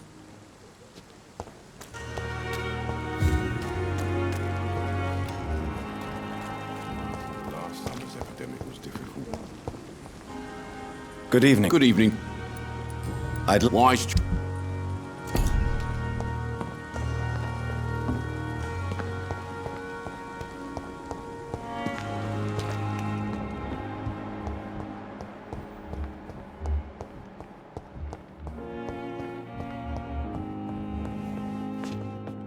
Good evening, Doctor. And good evening to you, Doctor. I located the shop, but it was vandalized, and the owner is missing. All I found was your order. I was afraid of such bad news. People are so desperate they're ready to burgle a shop for drugs. That's quite a list you ordered. Opium, sodium hypochlorite. It can't be just headaches you're trying to cure. This dreadful influenza, of course. I already ran some tests on hopeless cases. Without success, I must admit. Do you realize you could create a lethal poison without...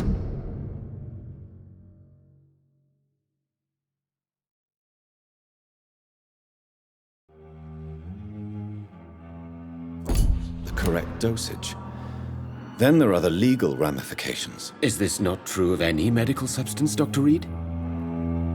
However, if you would agree to improve it, I'd be glad to accept your help. As long as you promise to be scrupulous with your experiments, I may try to gather these substances and even help improve upon the mixture. That's all I'm asking for, Dr. Reid. That's all I'm asking.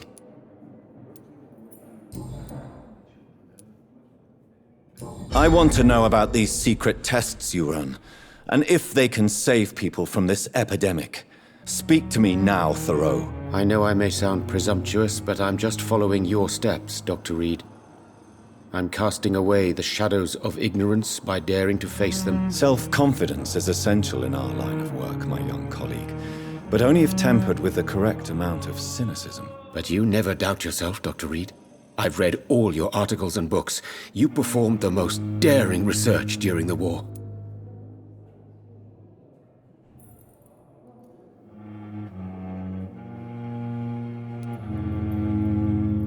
You can't be serious. You have to stop this before you lose yourself. Lives are at stake here, remember? I'm a competent doctor, and my value has been proven already. Frankly, I'm disappointed to hear you, above all, speaking so ill of me. Goodbye, Dr. Strickland. I can't let Strickland put his patients at risk with opium. Perhaps an adjusted formula will deliver more of a placebo effect.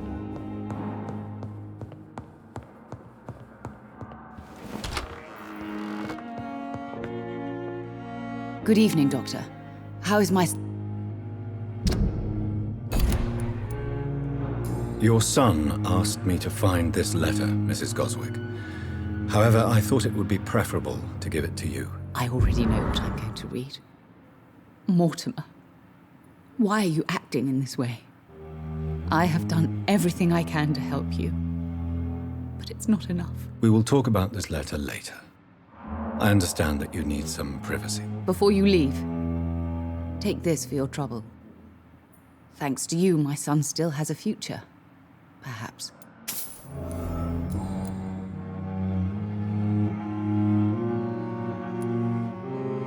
I have read your son's suicide note. It was not an impulsive gesture, nor was it his first attempt. He threatened to kill himself a few times before, but I never thought he would dare to punish me this much. Punish you? Why? I've known for a long time he was not happy with his life, but I always hoped he cared enough to avoid making me suffer like this.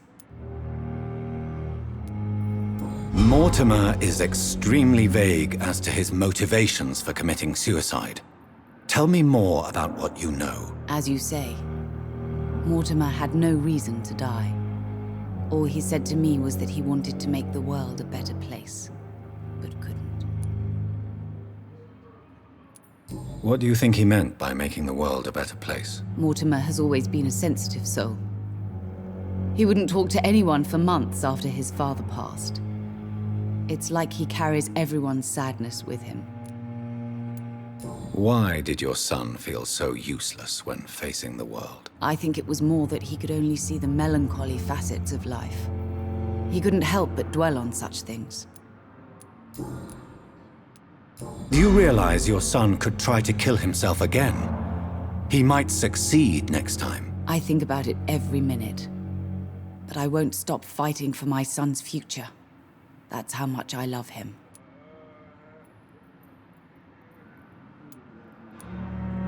You're right. Your son's death was not fatal. And unlike many on their own, he is lucky to have you by his side. I can't give up on him. I just can't. I have conceded many times in my life, but giving up on my son is something I am incapable of.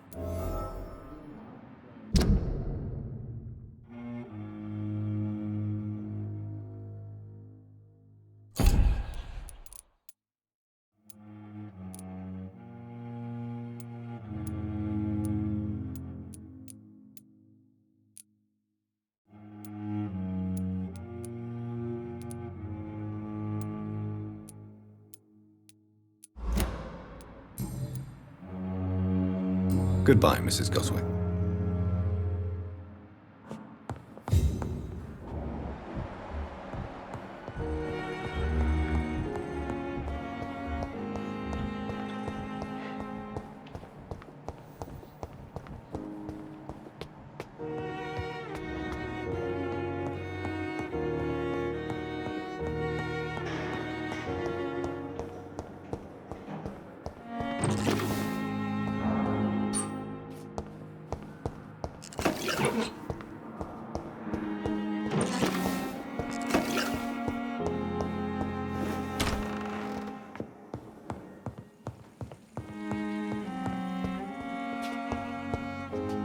Strickland's project could be dangerous.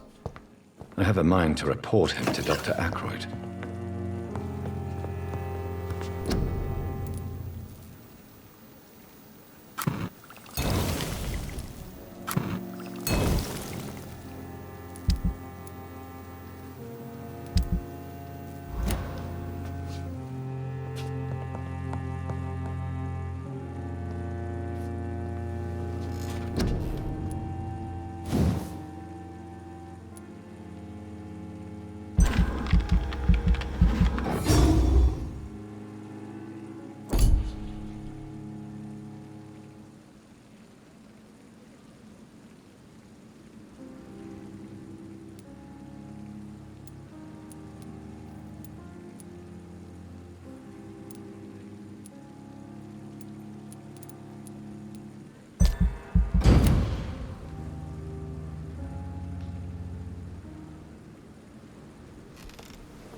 Good evening. Good evening.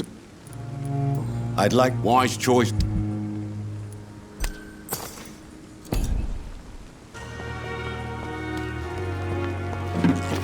the offer from that Callaghan fella.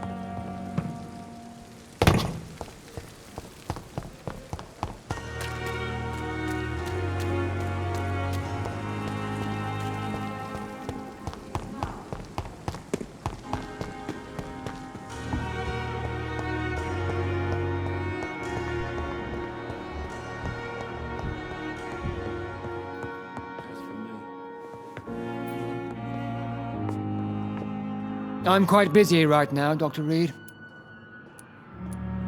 I know that you're a busy man, but I could use your help and advice. The great Dr. Reid honors me with a request. What is it exactly? Dr. Strickland devised an experimental drug for the Spanish flu that he asked me to manufacture. You know what I think of fringe medical experimentation? That's exactly why I want you to keep the result, Doctor. I made sure it won't harm anyone, but I'd like you to take care of it. I see. Put it in my cabinet. I'll give you the key. I'll make sure no one uses this medication by mistake. I'll do that. Thank you for your help, Dr. Ackroyd. Thank you for your trust on the matter, Dr. Reid.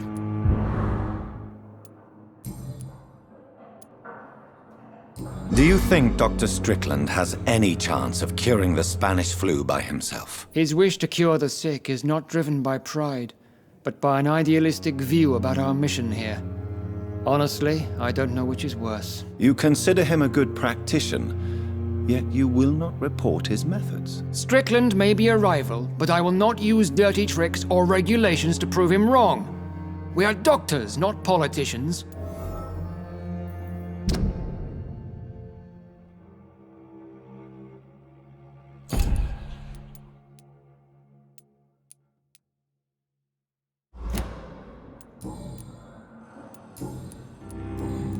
Thank you for your time. I never could keep anything from her. Good evening. Good evening. Goodbye for now, Mr. My sweet girl. Reads me like a book. I never could keep anything from her. Good evening, Mr. Fiddick. Good evening, Dr. Reid. Goodbye for now. I will not let you down, my boy.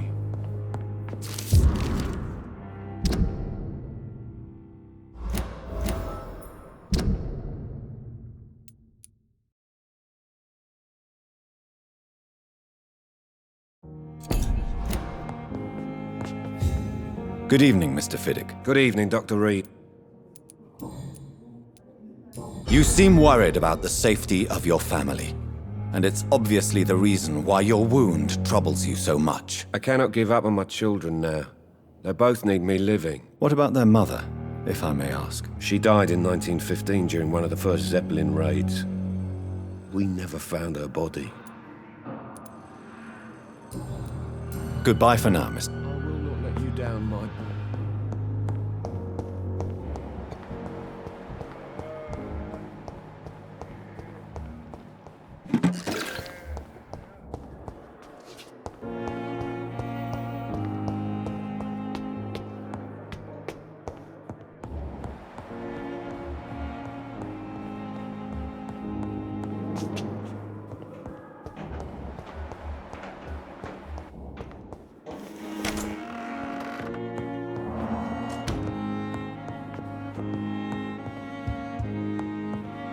It's locked.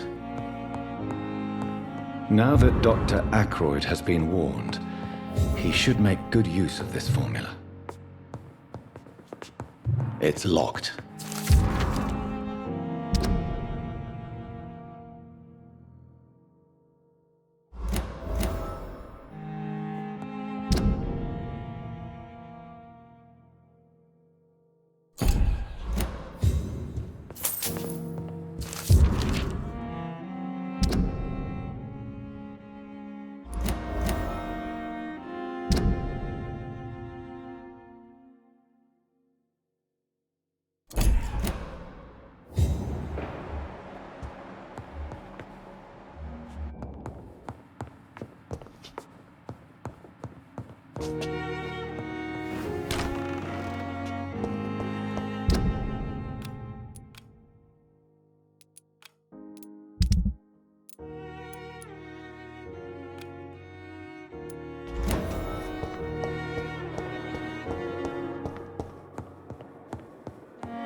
It's locked, all right.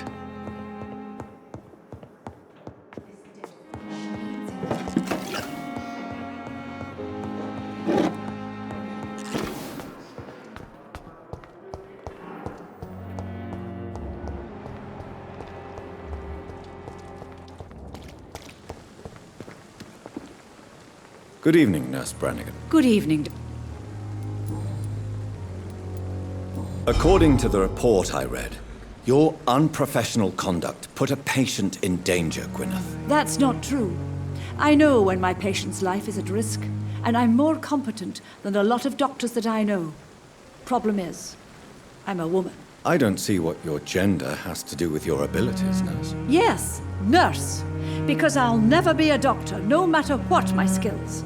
I could make a decision that could save a life, but oh no, that's unbecoming conduct. Have you heard of Elizabeth Blackwell?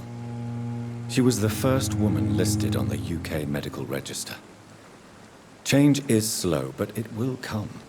And you will always have my support. To have the right to study shouldn't be determined by sex, skin, or wealth. That's all I'm saying. Goodbye, Nurse.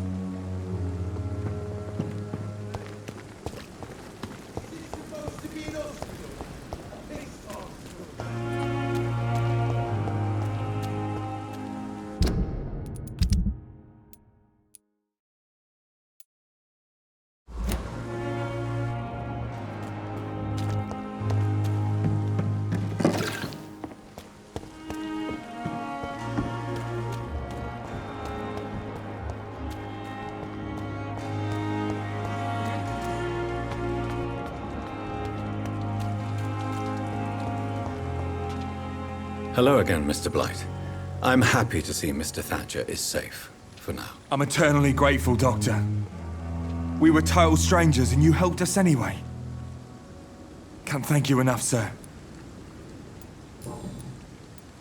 What caused your phobia of rats, Newton? It happened last year following an artillery attack. I was trapped for 2 days in a hole under 2 dead soldiers. And there were rats. Go on. It started eating me as soon as I dozed. Gnawing at my ears, my fingers, lips.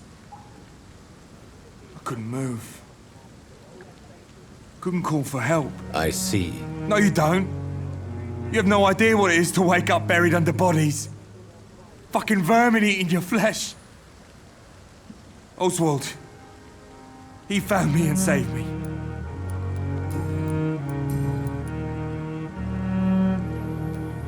Why do you stay here now that Mr. Thatcher's back? It's complicated. Since the war, Oswald's been really nervous with the idea of entering any hospital. And me, I've got my own issues. Can you speak about them? Rats, sir. Even seeing one, they turn me. Just want to run. It's that fear that stopped me from going after Oswald when he left. What can you tell me about the war, Mr. Blight? If you want to speak about it, of course. War was...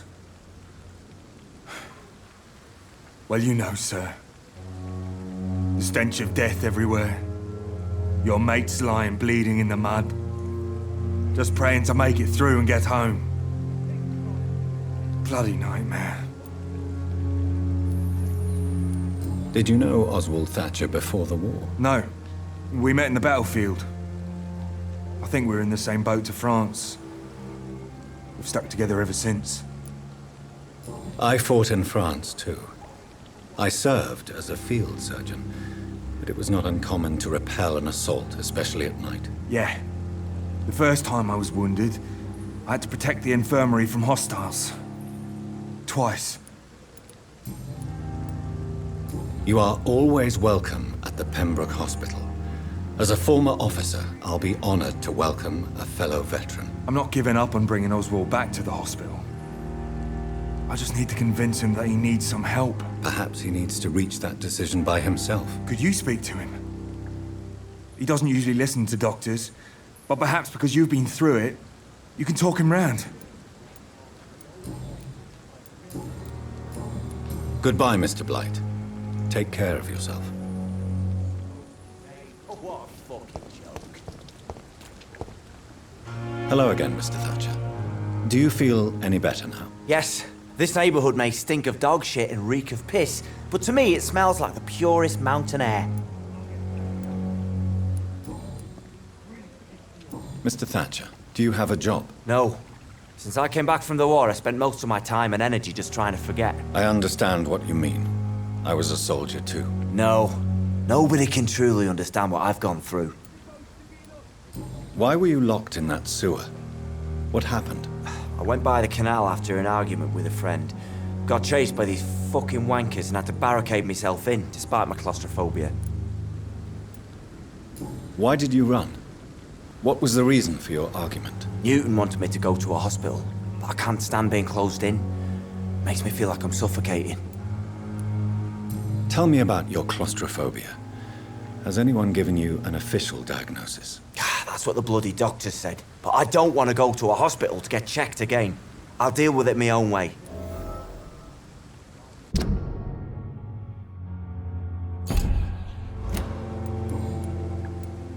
Oswald, why did you not go to the Pembroke Hospital to seek medical help? I don't trust doctors.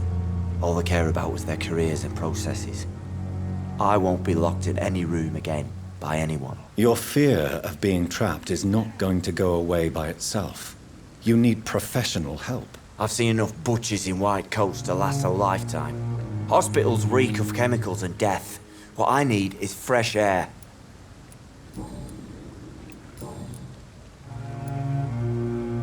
Do you want to talk about why you have this fear of being enclosed, Mr. Thatcher? No, I really don't. An irrational fear like yours is usually rooted in a specific event. Perhaps it would help to talk about it. Well, Doctor, take a guess then, if you're so interested in my case.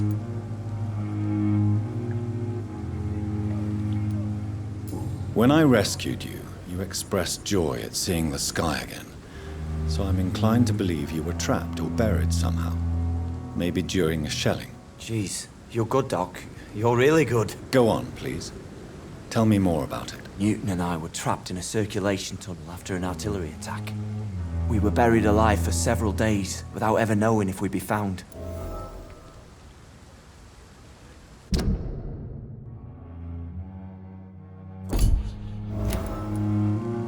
Oswald, tell me about what happened when you were buried in that tunnel with Newton. It was more than dark. It was black as pitch. Hours seemed like days, and days like months. Oh, the terror, the shameful thoughts. Lord have mercy. What you endured was terrifying. It would have completely destroyed weaker men. It did not destroy Newton. Shameful thoughts. Tell me about them. At some point, I don't remember which day, but when I thought we'd never be rescued, that this would be our end, I thought about... Say it, Mr. Thatcher. If you ever want to heal, you have to say it. I thought about what I could do to survive. Just for a few more days. I thought about killing Newton. Killing and eating him. The man I fucking love.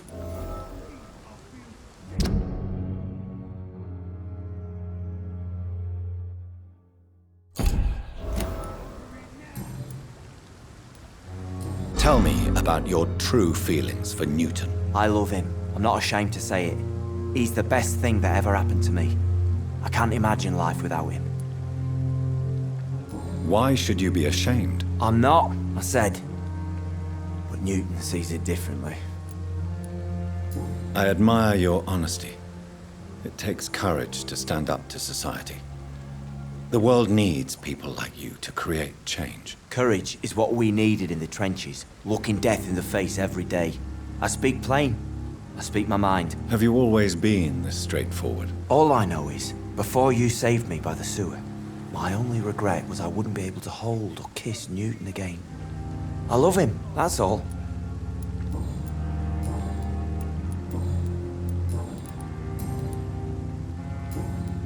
Goodbye, Mr. Thatcher.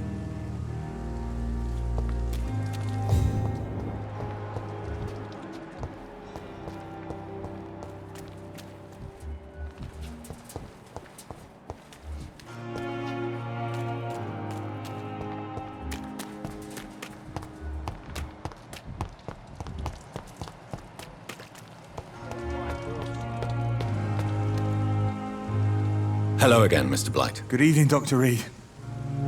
You doing your rounds as usual? How do you feel about Oswald Thatcher? You are more than friends, aren't you? I love him. I love Oswald. We knew we wouldn't survive the war without each other. But I am terrified, Doctor. What frightens you so much? What if people find out? Oswald says I'm ashamed, but it ain't that. It's more, well, you know, I never thought I'd love a man.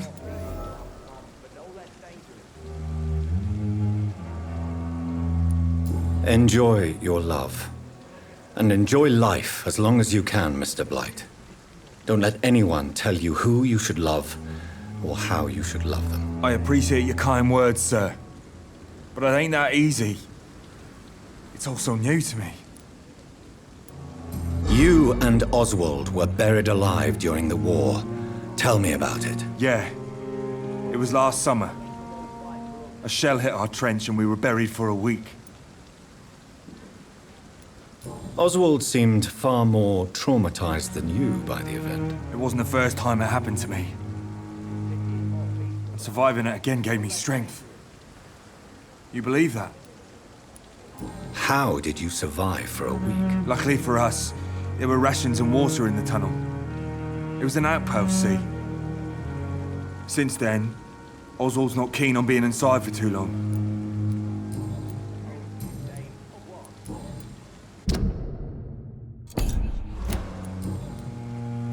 Goodbye.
What happened? Who are you? It's all right, sir. You're safe now. Oh, a fellow Englishman. Thank you, sir. For a moment, I thought those bloody heathens had killed me. What are you doing here? This place is not safe. Yeah, it's a cesspool, but it's mine. I came to collect some overdue rent, but those who still live here have gone completely bonkers. You're very lucky to be alive. Yeah, filthy immigrants. Fucking savages, every one of them. And now with this bloody fever, they're just animals. You can find safety of sorts in Whitechapel. If you're quick and cautious, you'll be able to avoid the savages.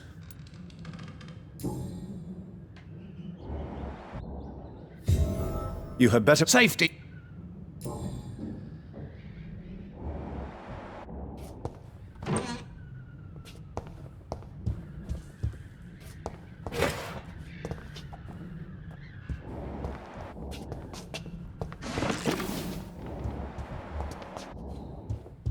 This is Braille. I need someone who can read this.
Good evening, Miss Howcroft.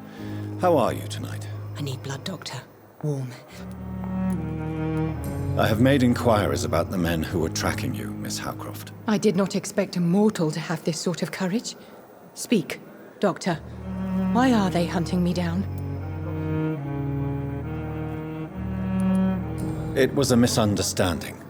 These hunters were in fact looking for a very different creature, but they mistakenly put their sights on you. I knew it. I have become undone. Those hunters have discovered me, but they don't know what I'm capable of. If you'll accept some advice from a petty mortal, I think you should assume a low profile and just quietly disappear into the shadows. You are right. And you have served me well, mortal. Take this as a reward for your time. Perhaps I will allow you to drink deep of my blood. One day. Thank you. I'll keep that proposition in mind. I'll leave you. Good evening. I need blood. Tell me, Thelma, why do you feel so attached to Mr. Elwood? Why him? I'm not sure, Doctor. I think we have a bond of some sort. We've both suffered so much. He's the only mortal I find interesting. Do you plan to make him a vampire too? Of course not. How could I inflict my curse on anybody else? I'm not that cruel, Doctor.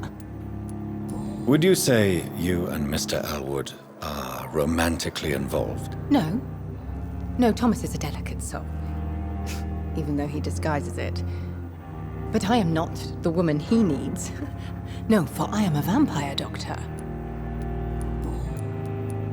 Tell me, Thelma, what do you really know about vampires? I saw one and he saw me. I watched him hunt and kill. I saw his terrible wounds heal as his victim died. And then I knew I was saved. You mean you actually saw a vampire? Here in London? Yes. And it has been the answer to my pain. I must drink and kill to regenerate my decaying body. I am a vampire too. You have no idea what problems your claim could cause if heard by the wrong people, Miss Howcroft. You must stop this nonsense now. Why fear the truth? Strange things live in the dark, Dr. Reid. Strange and ancient beings that were here before this island even had a name.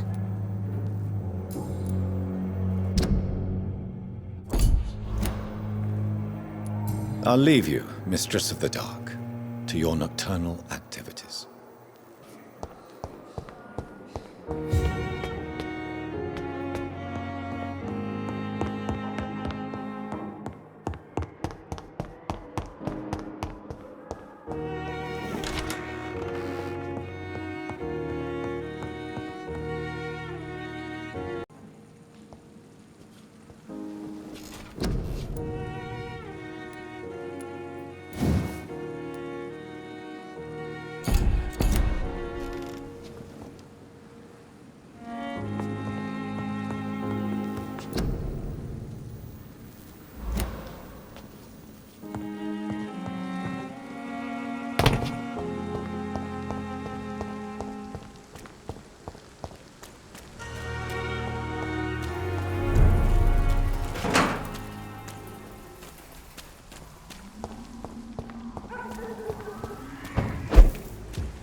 He's dead!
There's one of them vermin!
It's locked, all right.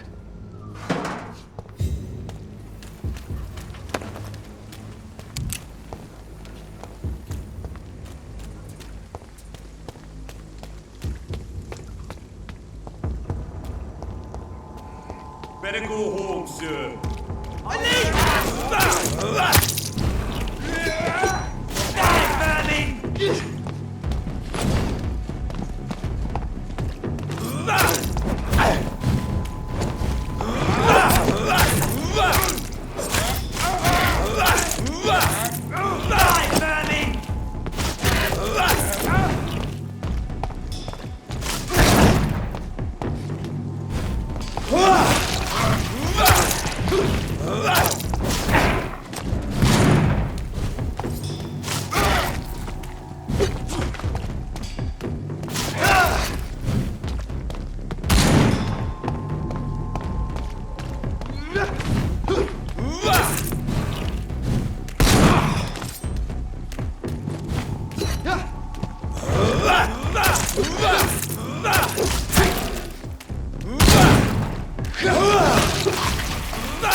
Whitechapel. This neighborhood is linked somehow to the kind Lady Ashbury's blackmail. First, let's find this Petrescu fellow.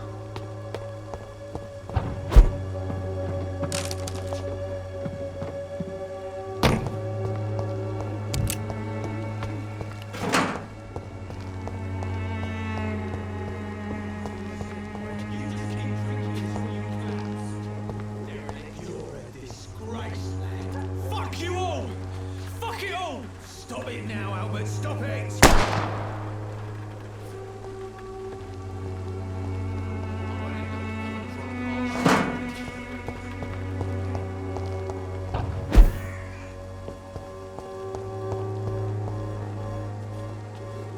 Are you all right? The bastard hit the wall next to me. I don't even know if he meant to miss. If you've been hurt, I can help you. I'm a doctor. Name's Albert. Remember it. Now bugger off.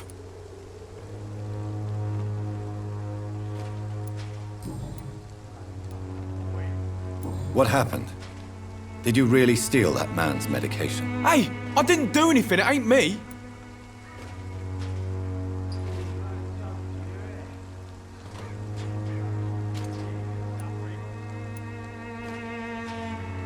Medication and drugs are a rare commodity in East London. So you picked an easy target, didn't you? Sod off, mister. You ain't got no clue what's going on here. Bastard was a soldier in the war, so now he's got the right to shoot me. It's true. I'm not familiar with this part of town. Perhaps you could help me. I said sod off. Go find yourself another guide.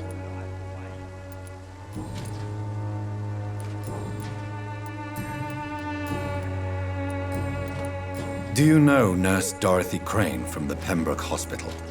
If you know anything about her, I'd appreciate it. Never heard of her. She's pretty, I'll keep an eye out. Do you need assistance? Please. Feeling tired these days. There you go. Let's hope nobody steals it from you. Very funny. Goodbye, young man. Wet boots will be proud of me. Someday you'll understand. You've wasted your life away. What? Shooting a boy in the middle of a street. Not the best thing to do, wouldn't you say? What? You saw what happened? Who are you? I'm Dr. Reid, and I'd like to ask you a few questions, if you promise me to set your gun aside. No. Look, I'm not a violent man. I'm Benjamin Palmer, doctor. And no one can help me. Not even you.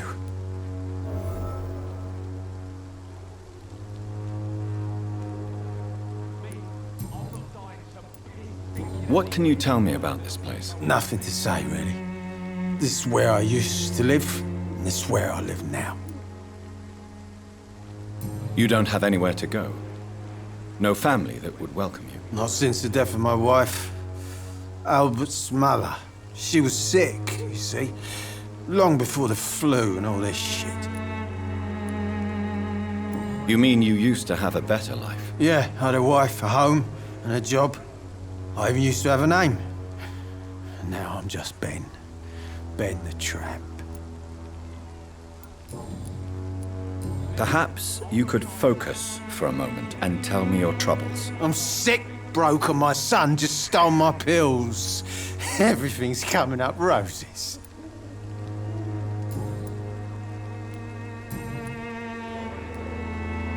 Whatever the boy did, I'm sure he didn't deserve a public execution. I swear I didn't want to hit him. It's just that I'm sick in the head, you see, and the boy just frayed me last nerve. What is it, Benjamin? It was the war, wasn't it? Your nerves are shot, aren't they? I need some answers, Private. From one soldier to another. The doctors called me a liar, a coward. Put me in a straitjacket, locked me up. Finally, they sent me back to the front lines with a handful of tablets.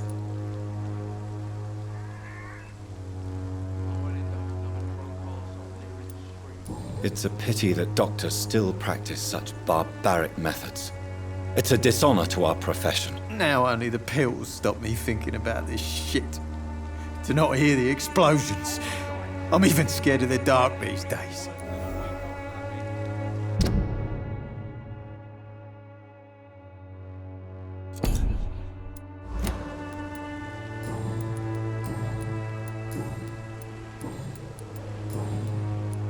I have found a very interesting letter. Your son planned to prove his worth to the gang by stealing your medicine. Oh, I see. So the little bugger thought he could use his dad to build a reputation. The gang's recruiter was dead when I found him. Perhaps you should take better care of your son. I love my Albert, sir. Believe me. It's just... Well, I'm an arsehole, I suppose. Anyway, thanks for the letter. This is for your trouble.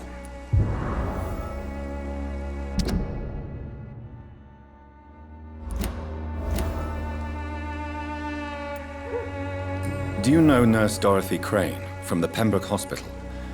Have you heard anything? It's funny, I've been searching for her too. I need some pills. But the woman is a phantom, if you ask me. Really?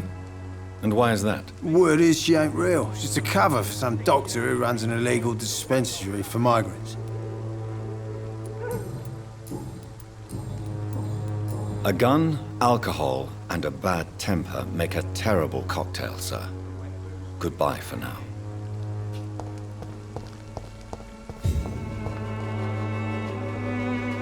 How are you? I'm not your...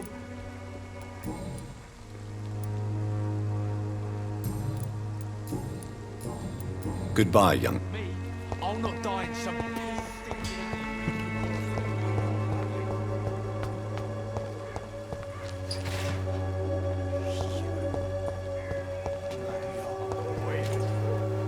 Good evening, miss. Good evening, sir.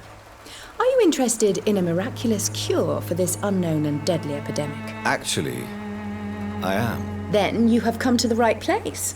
The famous Swanborough cordial is all you need to help keep you in perfect health. Oh, really? Why didn't I hear about it during my studies? I'm Jonathan Reid, by the way. Dr. Jonathan Reid. Ah, my brother has spoken of your research, sir. I'm Loretta Swanborough, and it's always a pleasure to meet a fellow healer.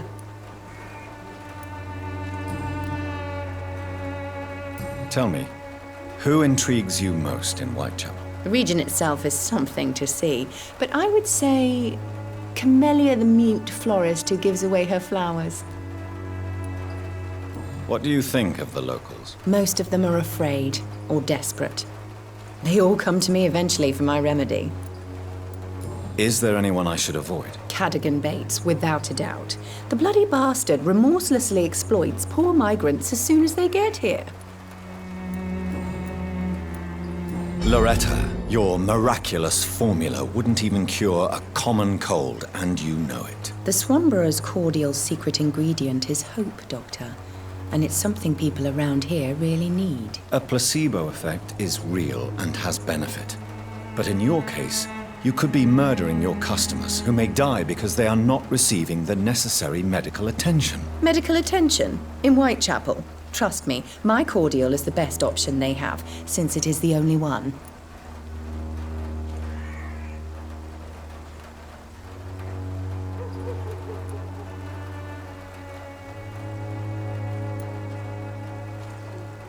If your true purpose was to help, you wouldn't take money from the poor for your snake oil. Oh, but to pay for it is part of the process, Doctor. If it were free, they wouldn't believe in it.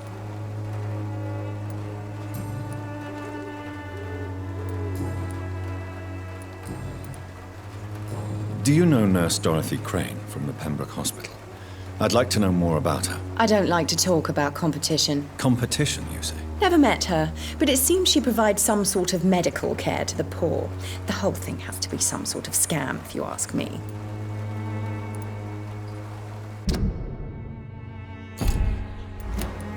I'd like to see... The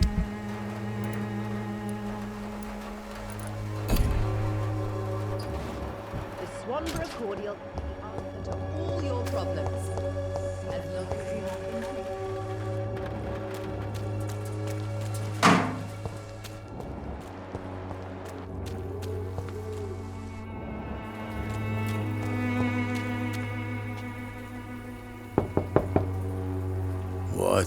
What do you want? Leave me alone. Good evening, sir. I'm Dr. Reid. I'm looking for Nurse Dorothy Crane. There is no Dorothy Crane here. Now goodbye. I'm afraid this medical leaflet says the opposite, sir. Really? Well, I'm afraid I'm going to close this door right now. Go bother someone else, Mr. Doctor. To enter that house, I must discover who this man really is. Maybe I could start by observing what he's up to.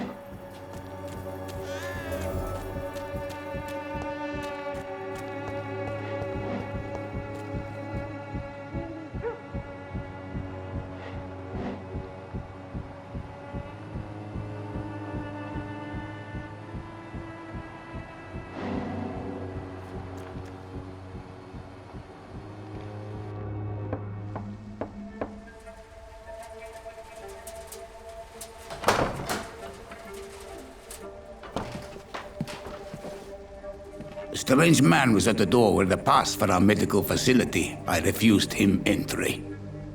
Darius, how could you know he didn't need our help? His clothes were too finely tailored to be from Whitechapel. Perhaps just a friend of that stray poet who is always about. Richard Nethercott? No, not of the same cloth, this man. I suspect some machination from that journalist. Clayton Darby. Is he still asking questions? Yes. I saw him drifting around St. Mary's Church. I swear he is tracking me just downwind.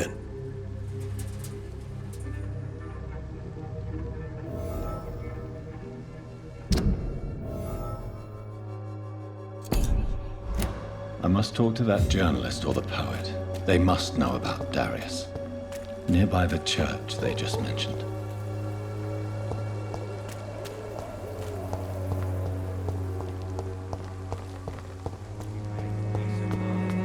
Can't you just look the other way this week, Joe? Come on, we can sort it out, right? It's not my call, Barrett. You pay one way or another. Please, Joe. How long have we known each other? We even used to be neighbours, for Christ's sake. I prefer not to give you another beating, Barrett.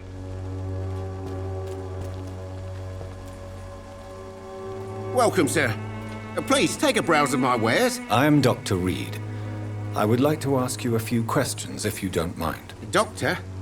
Interesting. I'm Barrett Lewis. Usually I don't have time to waste with talk, but at this hour of the night I can hardly refuse.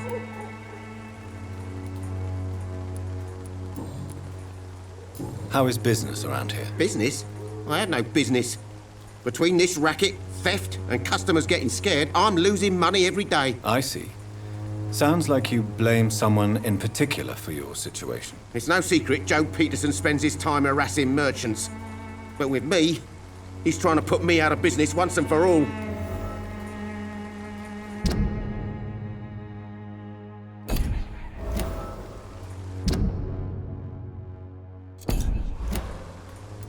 As a merchant, you see Whitechapel every day. Have you noticed anything out of the ordinary recently? Well, you mean besides the epidemic, the war, and all the usual crap? As long as I can remember, this part of town has been a bottomless pit, and no sign of the bottom yet. Violence is increasing in the borough. Yeah. A few nights ago, some blokes jumped me. Came out of one of the condemned workshops. Fever. Madness, something like that. Where did this happen? Why did you go there? In the closed workshops nearby. I worked there as an apprentice in better days. Now I only go to find trinkets or tools. Too bad I was mugged, though. There was good money in that little box of loot I lost. Have you been hurt? No, but that's only because I ran like hell. Those men were raving lunatics, I tell you. Not even able to speak anymore, just screaming. Have you heard of a nurse called Dorothy Crane? Nurse Crane? So the bitch really is a nurse, then? Always thought she was just some crafty foreigner, that one.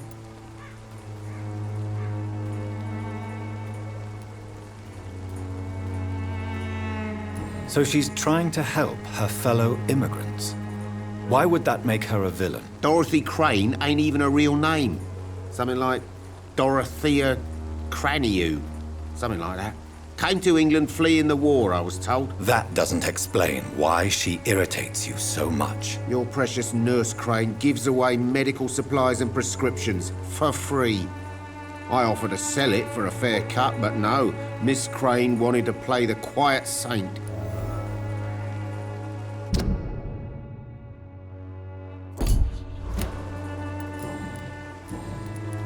Right then. Show me what you have.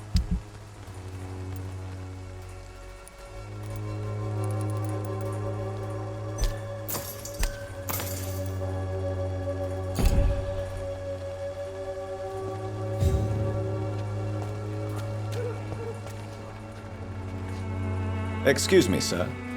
I have a few questions for you. Another journalist? I didn't answer the first one, so piss off! I'm not a journalist, I'm a doctor. A doctor, you say? It's quite a rare breed in this part of town. Really? But still, here I am.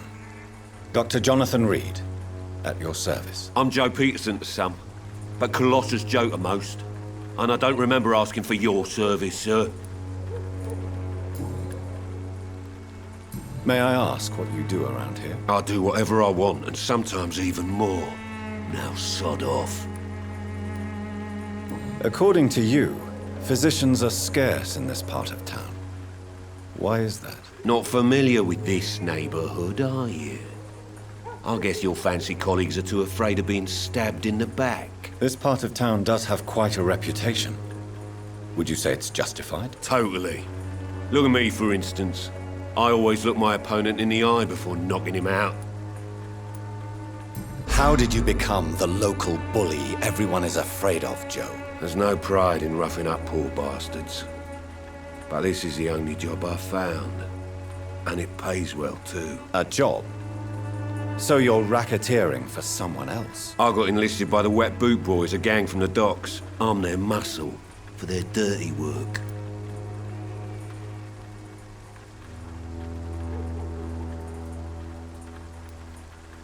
Most people don't become thugs when unemployed. This is a choice you made. I don't care what you think, sir. I do what I have to do for my own reasons, and that's that. I'm not sure Mr. Lewis would agree with your by all means necessary philosophy, sir. Oh, do you really think he's the poor victim here? Barrett can be as sneaky as anyone. Long ago, I even called the bastard my best friend.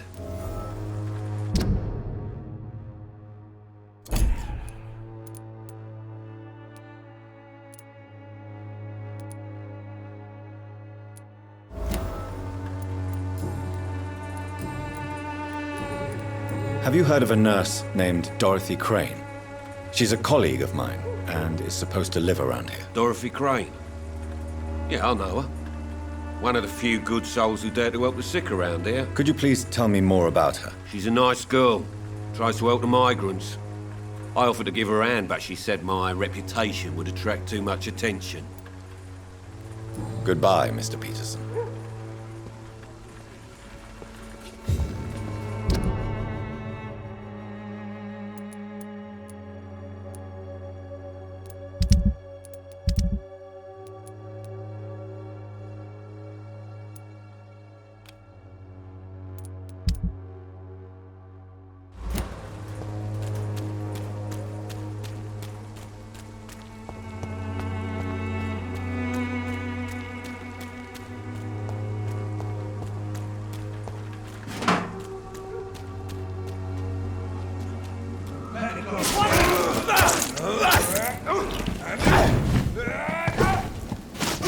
Fancy clothes! This one's a top!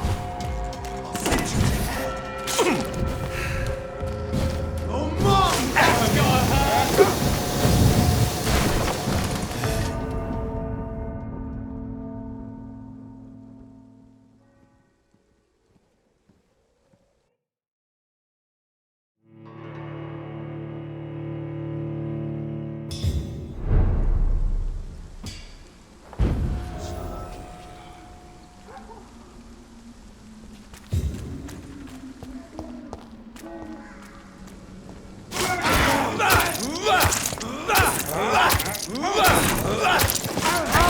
Christ! He's dead! You leeches, you Eat it!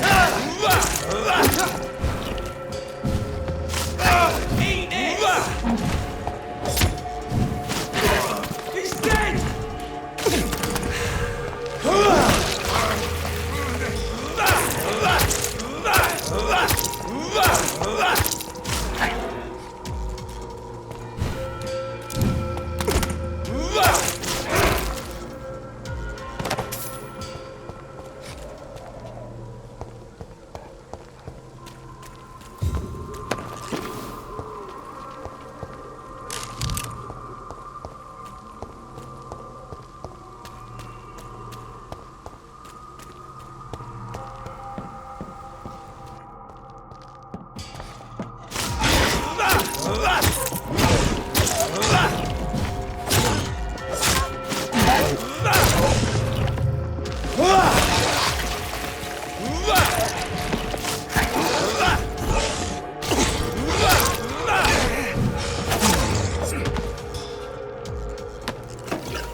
This could be the box Lewis thought he lost.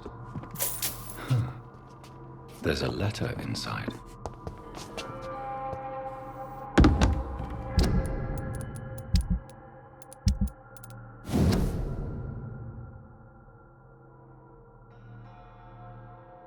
A love letter from Joe Peterson's wife, addressed to Barrett Lewis. Who should I give it to, I wonder?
Don't have your money. Come on, Barrett, you know the game. You pay for... Fancy buying some... You never lose... I found this box in an abandoned building nearby. I believe it belongs to you. Let's have a look. Yeah, this is mine. So, you faced those loons that roam around there. Extraordinary. I suppose I was lucky. Luck is a commodity round here. Yours should be properly rewarded. About this package... It's not just tools and trinkets, is it? I want to be rude or anything after your kind gesture, but it's none of your business.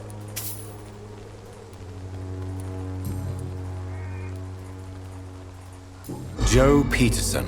He's the villain here, isn't he? But you seem to know each other. I've known Joe for years. I saw him box once or twice. He was a friend then. But these days, he's just another thug. What can you tell me about Mr. Peterson? Besides his behavior toward you, obviously. Colossus Joe was a decent boxer, good one even. But after his wife passed away, he found every excuse to stop training. Just wanted to pick fights with everyone.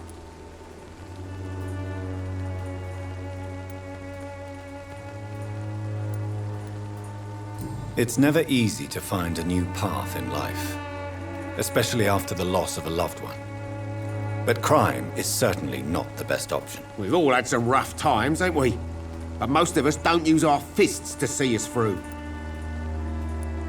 And no one has ever stood up to this thug. Nobody would be fool enough to stand against a wet boot boy. Barrett, you had an affair with Joe's wife, didn't you? Yeah, I did. She's the only woman I loved. My first regret is that she stayed with Joe after Harry was born. The second is I never shed a tear when she died. Did you ever try talking to Joe? Never. But I suspected he knew everything, even without knowing it. And he decided to make me pay in his own way. Do you mean you're Harry's father? No one will ever know for sure. And it's better that way. And I don't believe I'd have been all that bad as a dad.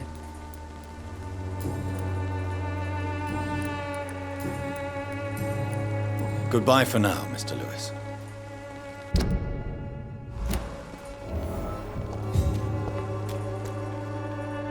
You again?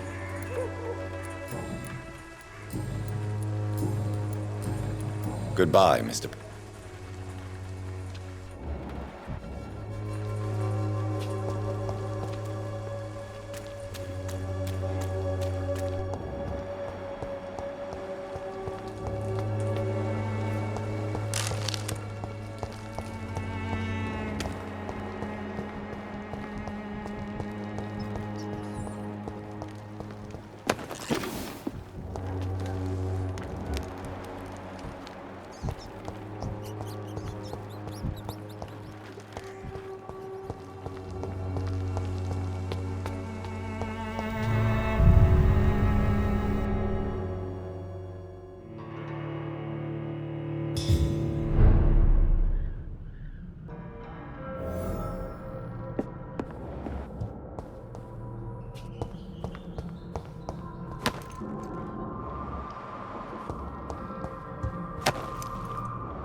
Fancy pop. You never...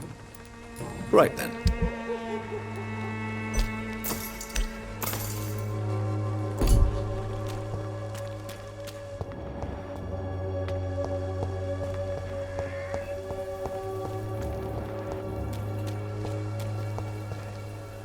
Good evening, sir.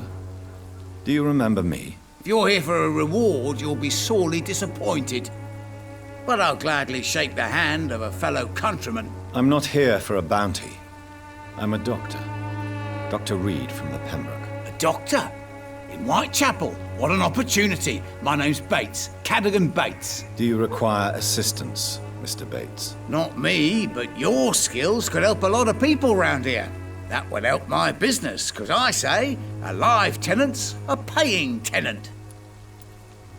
Since I took an oath to help people, can I be of assistance? Well, seen better days, that's for sure.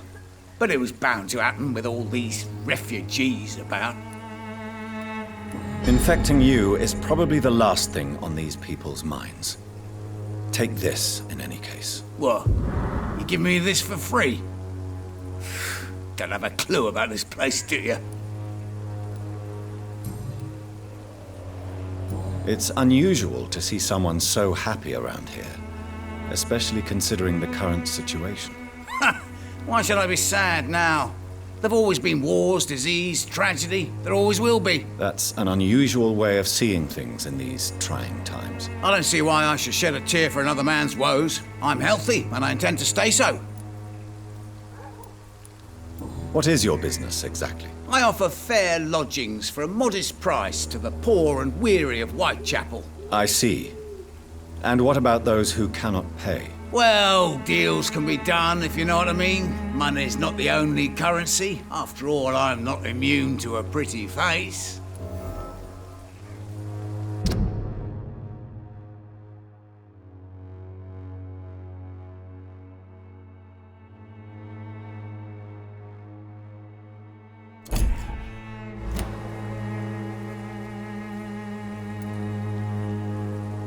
In other words, you take advantage of these poor lost souls. Begging your pardon, I thought you was a man who could appreciate the complexity of the modern world. Things ain't just black and white, you know. What help could I possibly be to your business? That's simple. I already get good money from all those fleeing the war. Can you imagine what they'd be willing to pay if I could offer medical assistance too? Mr. Bates, do not make me regret saving your life in this quarantine zone. I understand, Dr. Reid, you're from a good family. Don't want to get your hands dirty. That's fine. I'll be happy to act as your middleman.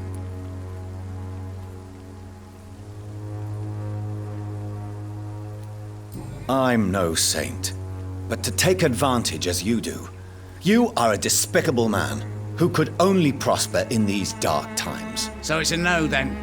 That's too bad. The Reid tonic could have really helped people, you know, save lives. Isn't that what you do? I mean, people buy that Swanborough shit. Tell me, what's your honest opinion of the increasing violence in London? People are just beginning to discover what we've always known. This city's rotten to the core. They just took their bloody time to wake up and notice it. What do you mean? People are acting like the violence is news. But it's always been savage down here. It just bubbles to the surface every now and again.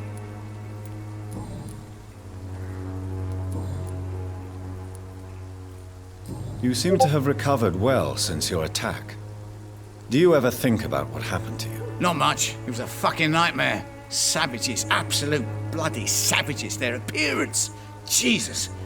It made me want to puke. You'd better not come back here. I won't be around next time to save you. I want to know everything about the recent violence, Cadogan. And I want the truth. Well, rent may be a bit high, and yeah, I've had to evict a few people. But that's business, isn't it?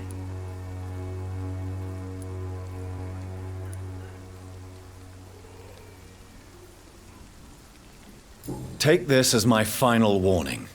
You will not profit from the misery of others. Business is one thing, but what you do is quite another. Really? What you gonna do?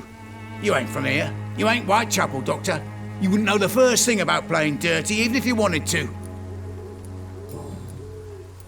I'm looking for Dorothy Crane. She's a nurse.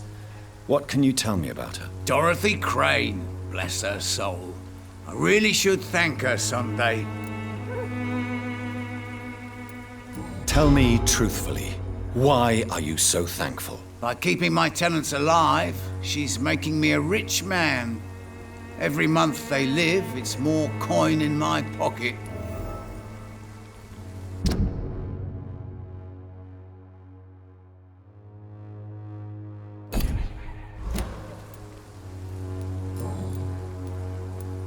Goodbye, Mr. Bates.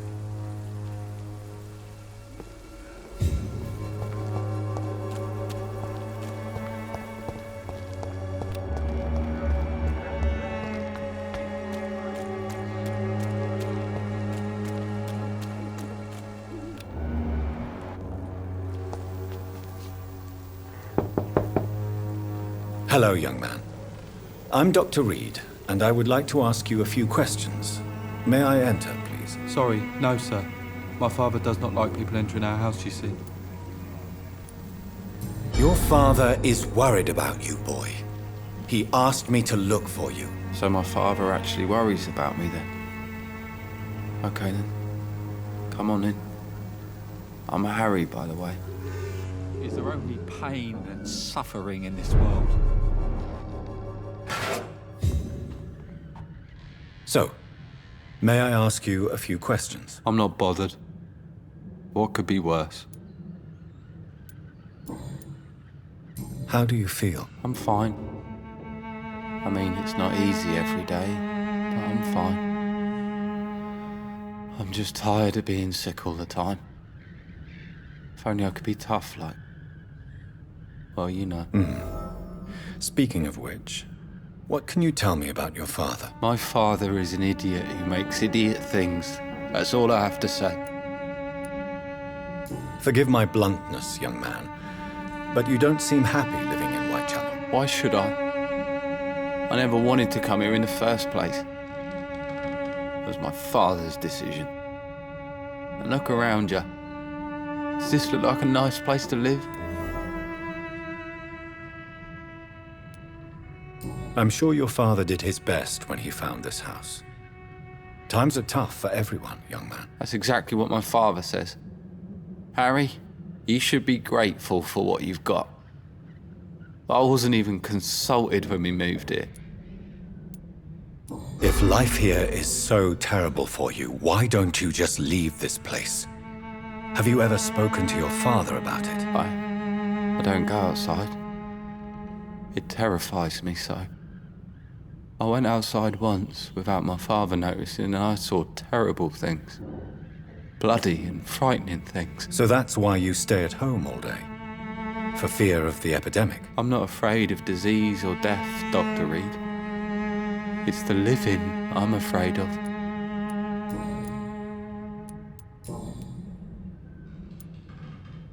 Your father and Mr. Lewis used to be good friends.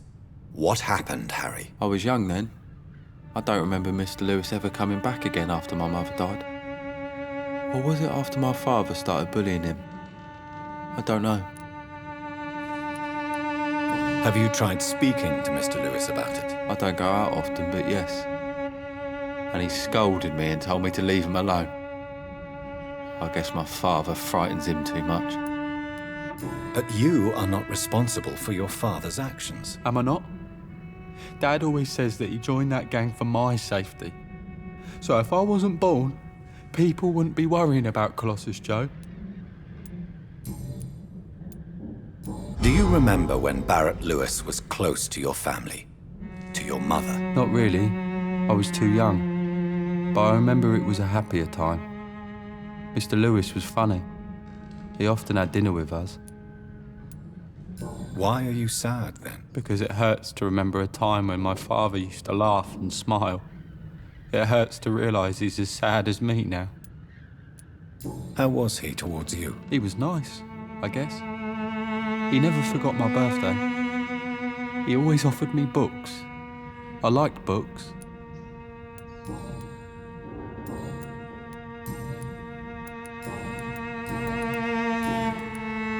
Do you know Nurse Dorothy Crane from the Pembroke Hospital?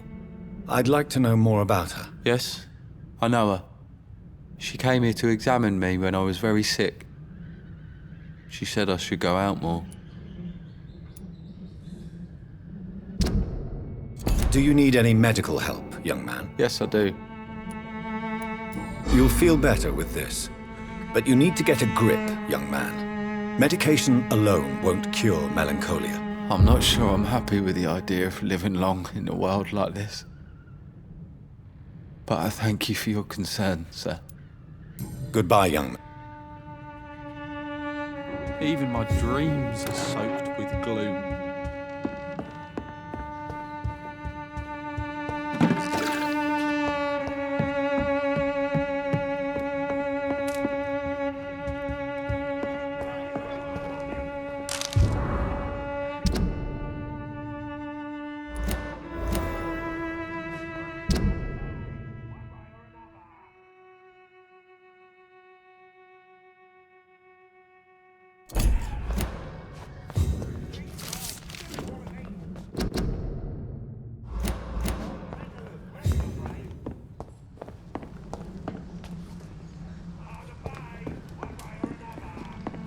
It's locked.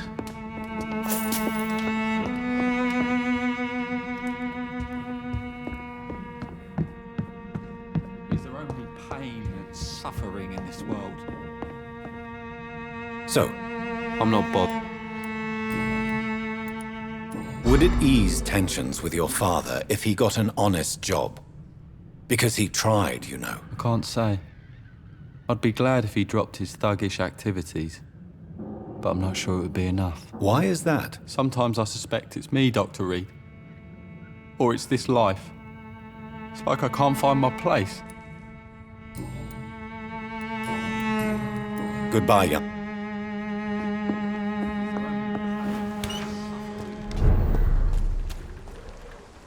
You again?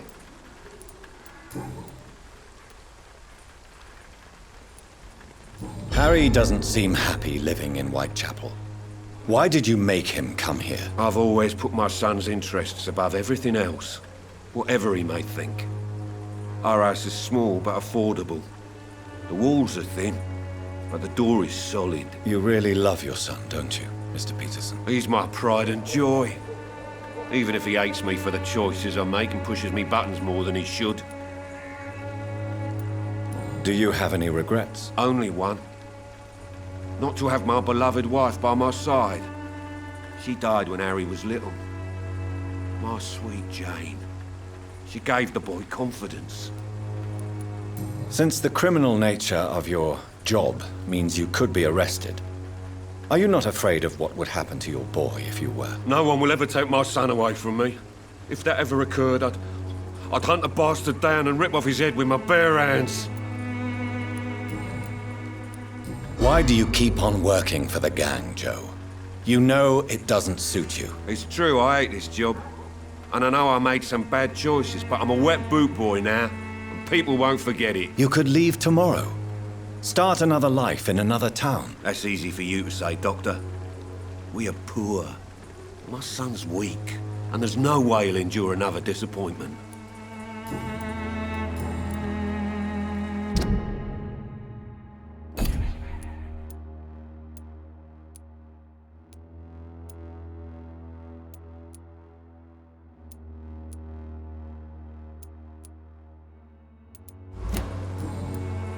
Goodbye, Mr. Peterson.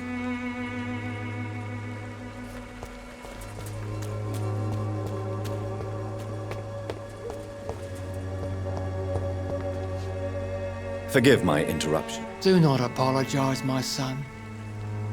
Father Tobias Whitaker is always happy to teach mortals about the incoming Armageddon. I am Dr. Jonathan Reid, and I just have a few questions. A scientist? You are much more lost than I thought, my son.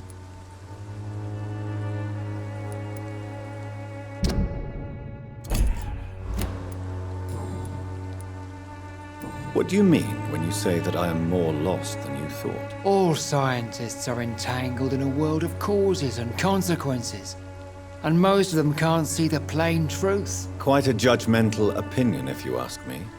But what do I know? Blinded by science as I am. But you are seeking answers, aren't you? Answers about the Armageddon about to strike the city. Answers about the hidden truth. Well, I suppose I can spare a few minutes listening to your so-called truth. As a doctor, you must be aware of the decimating epidemic. But let me tell you that this so-called Spanish flu is just the beginning of the end. What do you mean? The beast is finally revealing itself, corrupting the flesh and the heart of men. With my own eyes I have seen them, those minions from the abyss. Really? And what would be your answer to this biblical threat? We must fight the disease before this legion outnumbers us. But not with scalpels and microscopes. No. What is left then? Cleansing fire.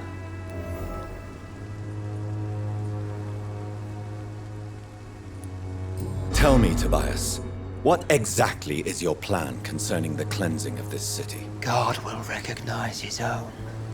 More than once this city has risen from the ashes, hardened and purified by the flames.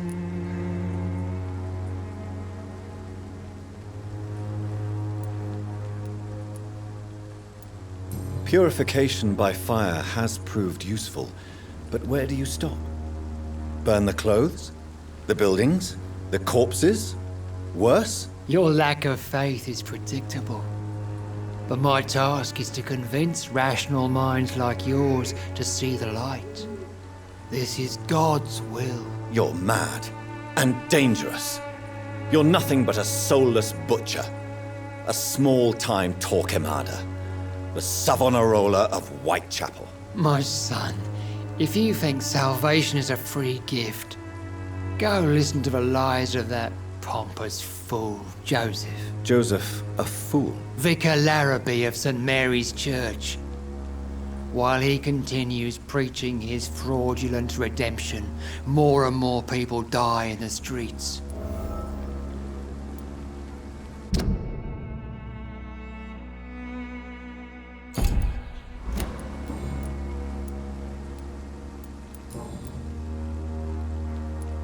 Have you any friends?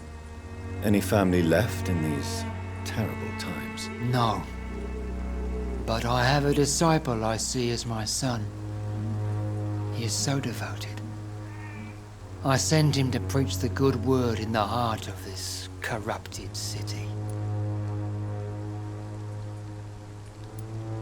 Where did you send him? I sent Samuel to the Stonebridge Cemetery, where the pestilence and evil grows night after night. You sent him on some preaching crusade during the epidemic. As a true believer, Samuel will fear no evil while he walks through the valley of the shadow of death.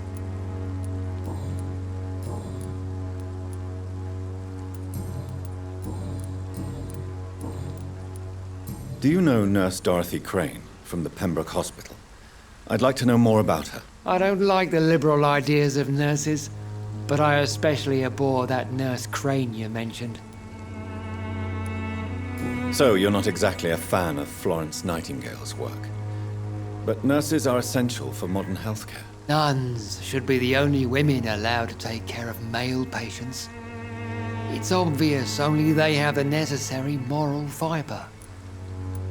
Why do you hate Nurse Crane more than other nurses? Before coming to London, she was a member of the communist resistance in her country. That's what happens when you let a woman get involved in politics.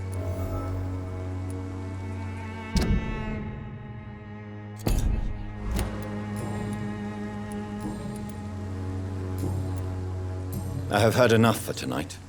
Goodbye.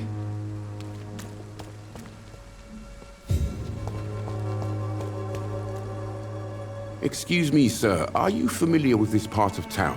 Name's Clayton Darby, reporter. Sorry, I'm new to Whitechapel. but perhaps you could help me since you're a journalist. My name is Jonathan Reid. Dr. Reid, the famous surgeon. I'll gladly help if I'm able, sir.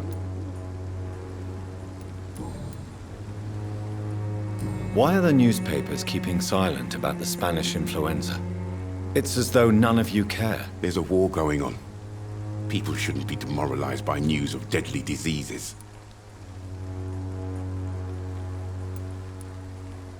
I served in France.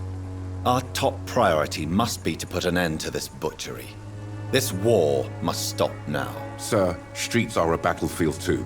An invisible and untold war is going on, and it must be stopped. Have you any idea of the danger you face in these streets at night? I've had to run and hide more than once from frenzied mobs incensed by the fever. Do you think the flu is really responsible for this, Doctor?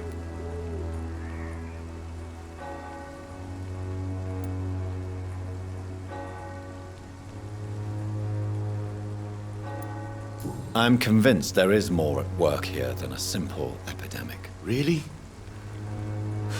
To be honest, I could say the same. Some of the sick I saw or heard of. My God, what happened to them? What is a journalist doing in this borough after sunset? He goes where none of his colleagues would dare to go, to inform the country. So you risk your life to reveal the truth. I saw many reporters do the same during the war. Whitechapel is the crucible of so many untold stories and tragedies. I want people to know them.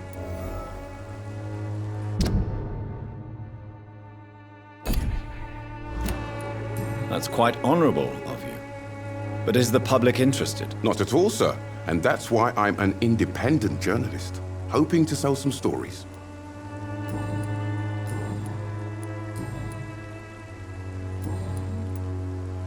I heard you're investigating an underground medical dispensary in Whitechapel. What do you know about it? Not much, I'm afraid. They are wary of strangers, and I'm not really an acquaintance of theirs. Why do you care?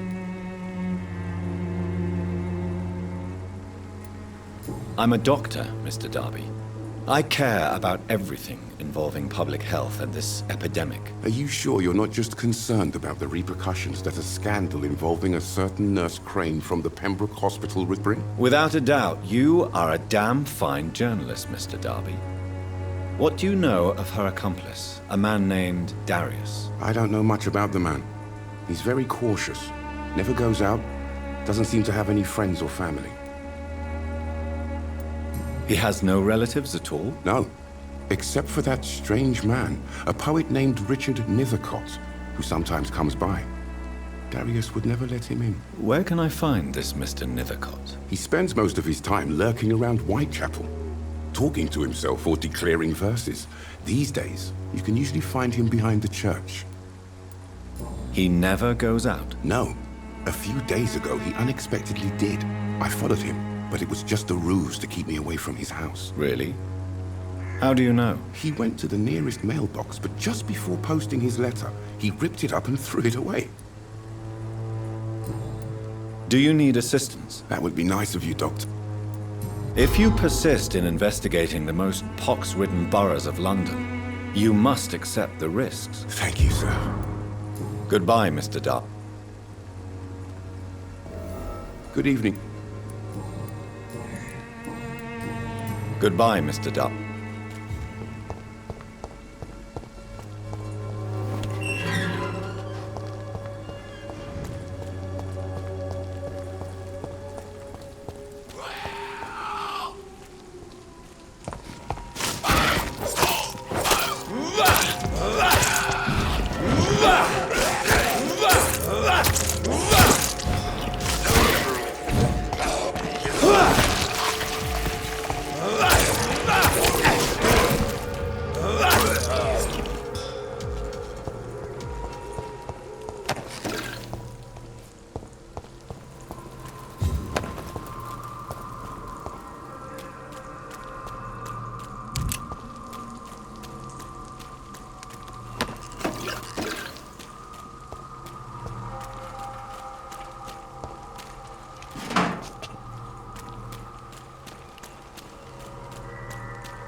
be touched by grace.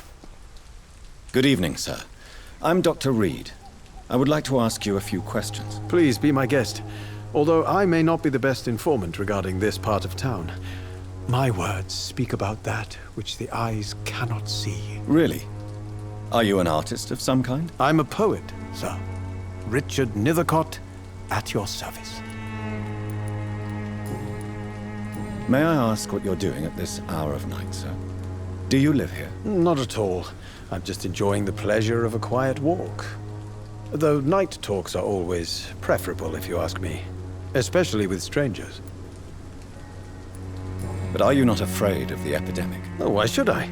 I see some equity in the Spanish flu. No flesh should be saved, say the scriptures. Good or evil, rich or poor, all are equal in the eyes of the flu. If you say so. But as a physician in a time of epidemic, I must caution you to avoid unnecessary exposure, sir. Thank you, Doctor. But we both know the seeker of truth has to go boldly where the weak dare not. What are your thoughts on the terrible situation in this city? Terrible, you say? No. Of course, the death of so many innocents is a tragedy. But the scourge has not been all bad for the city. Oh, no, sir. What are you talking about? Do you remember London before the flu? Noisy, cacophonic, quiet nowhere to be found. And now, listen to this oddly peaceful silence.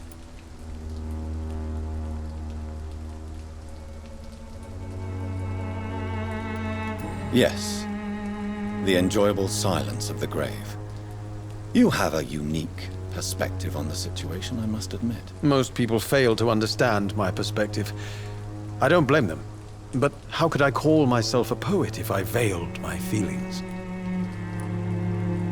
Are you aware that your life could be in danger in this part of town? But this is where I must be to feel the real beat of the city. I had to come, see it for myself, alone. I understand your need for solitude, but it's not safe around here. I don't care. I don't have many friends, Doctor, and my family despises me. If some misfortune came upon you, who would be here to help you? Well, you for a start, my dear Doctor.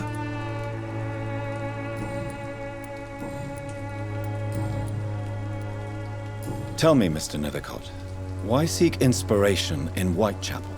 The place is not beautiful per se, but how to explain it? Stirring and challenging. Do you not think it a little morbid? On the contrary, sir. Whitechapel is full of life, full of beauty.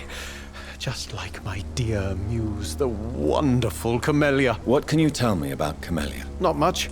And that's the beauty of it. She can't speak, you know. She's a locked mystery who exhales kindness and sweetness.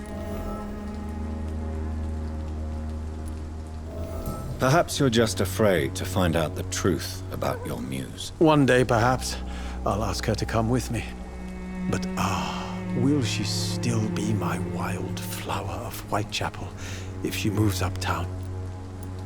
And have you ever tried to learn more about her? Where she lives?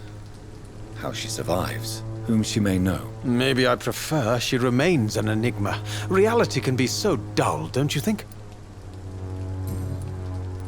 In what way, exactly? The struggle by gaslight, the barren smiles and the added hunger under the rain. If you say so. Such vibrant antagonism and vivid paradox, the stripped humanity raged across each street. Vivid, of course, yes. And what about the poignant distress? Oh yes, the poignant distress. You see what I mean, don't you? That's what I want to write about, and that's what Whitechapel is made of. May I ask you a few questions about the district? Extraordinary part of town, is it not? I'll be glad to help you, if I can. I'm looking for Dorothy Crane, a nurse who lives in this vicinity. Dorothy Crane. Oh, I love the name. The Crane of Whitechapel. Sounds very mysterious. But, sorry, no, never heard of her. What can you tell me about an old man called Darius? Darius Petrescu? Yes, I know him. At first, I thought he was only a small publisher. I invited him to publish my work, but his reaction was pretty clear. Not interested in your talent? Darius is an old political activist who takes delight in printing tracts and lampoons. Those communist activities only require mediocre writing skills.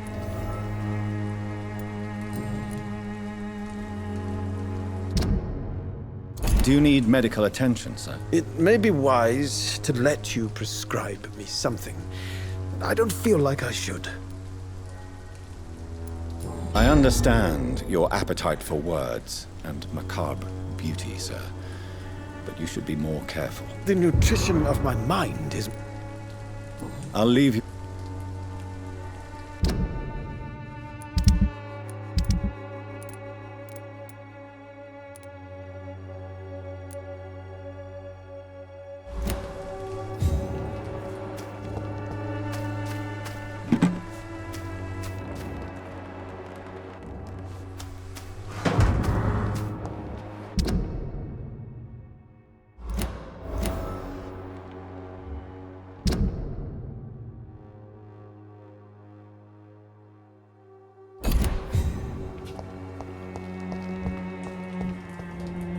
Good evening, Mr. Nithercott. And good evening.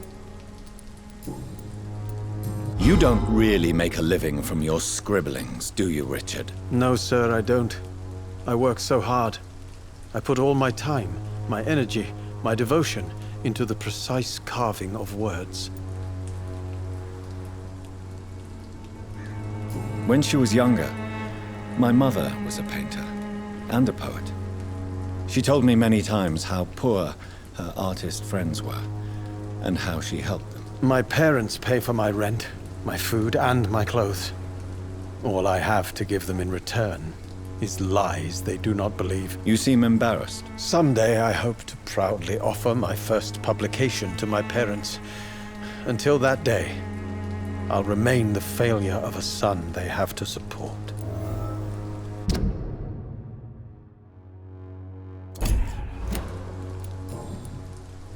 I'll leave...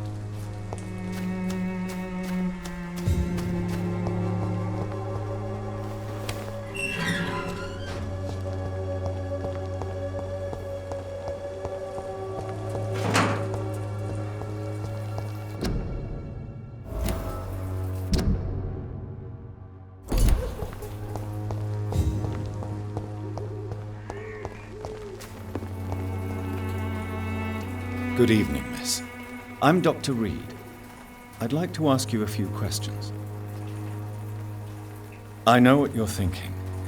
A tall stranger who meets a girl in the street at night. It reeks of the penny dreadfuls. But I mean you no harm, truly. I know you understand what I'm saying. Your silence has nothing to do with you being mute, does it? Tell me about Richard Nithercott. I understand he is quite fond of you, Camellia. Camellia, I know you work for Dorothy Crane. Please tell me about her secret dispensary. A stubborn and mute comrade. Nurse Crane and Darius Petrescu have been clever.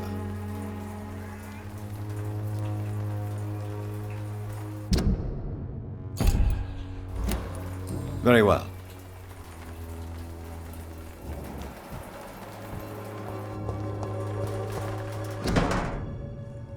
The content of Darius' letter to his children could give me more leverage to enter. Darius is a bit less of a mystery now. It should not be that difficult to incite him to let me in.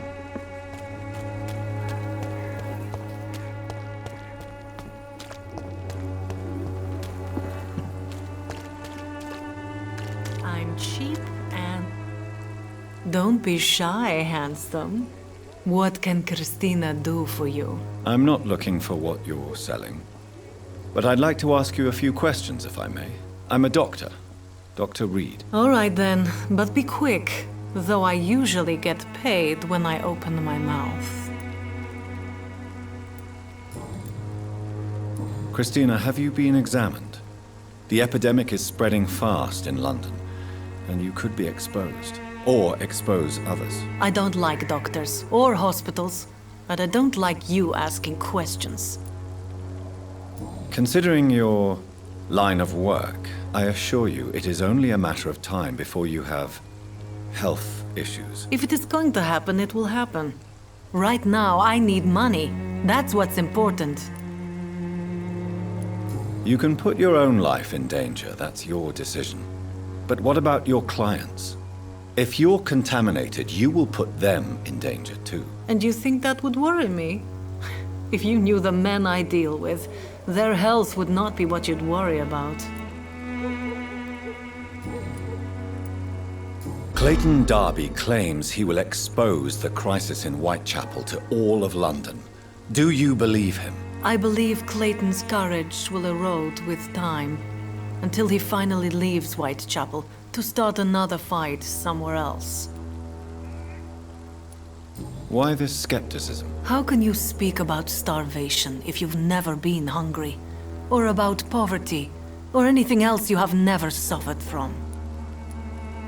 Are you talking from experience? I've seen your type come here to get a good fuck in a cheap room or a dark alley before going back to their fancy houses in the West End.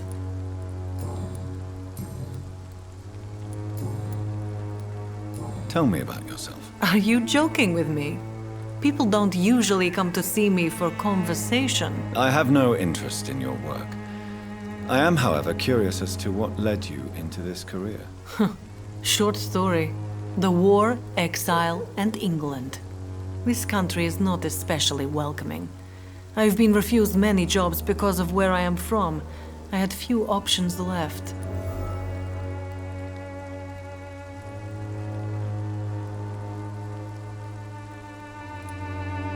I'm sure you could have found another job, perhaps less lucrative.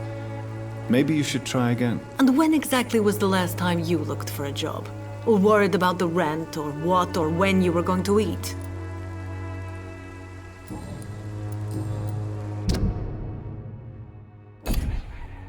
Do you need any assistance, Miss Popper? It depends on the price of your medicine.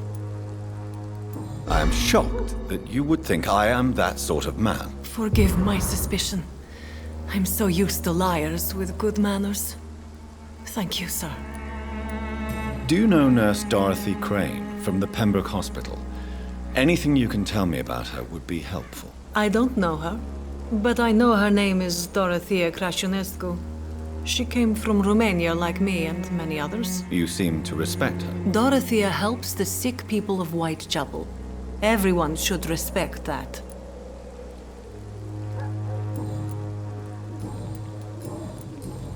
Goodbye, miss. Take care of yourself as best you can.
Watch yourself!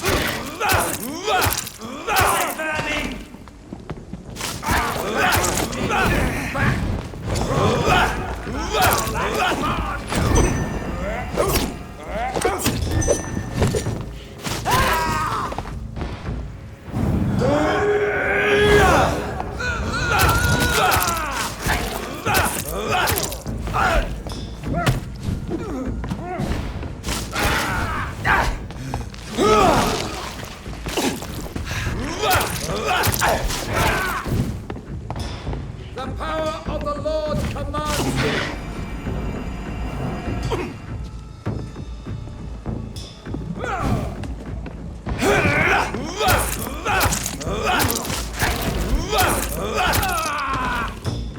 This man stunned me with his faith. His crucifix. This is not good news.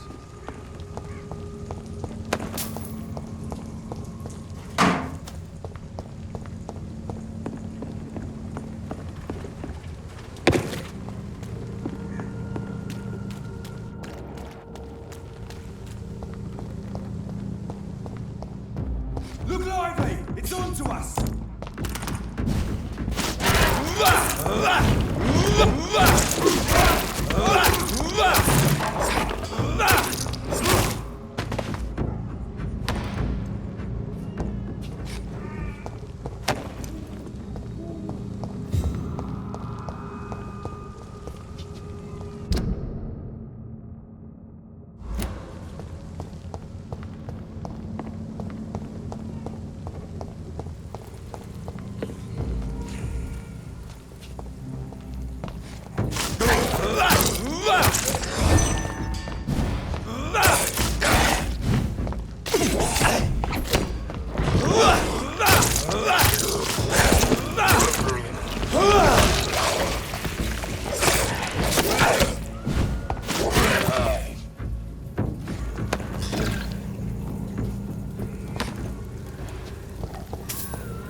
Hello, sir. Sorry to disturb you at this hour. I'm a doctor inquiring about the epidemic. May I come in? A doctor, you say? No, thank you. All right. I shan't insist. Goodbye for now, sir.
Are you all right, miss?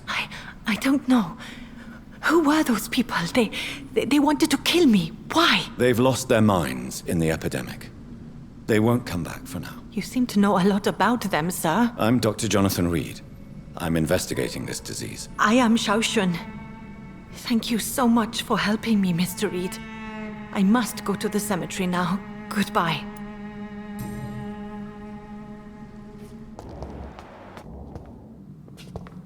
It's locked, all right. Carnage. Is Father Whitaker's disciple among the bodies, I wonder? This man's far too old to be Samuel. No. By the look of his clothes, this man's a docker.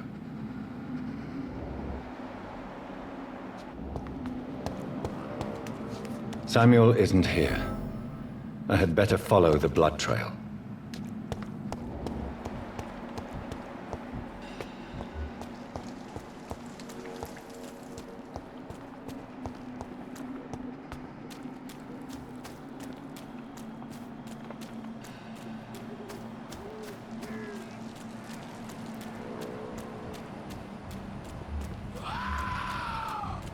As I feared, Samuel no longer preaches the good word.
I cannot enter.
I have this thirst for blood.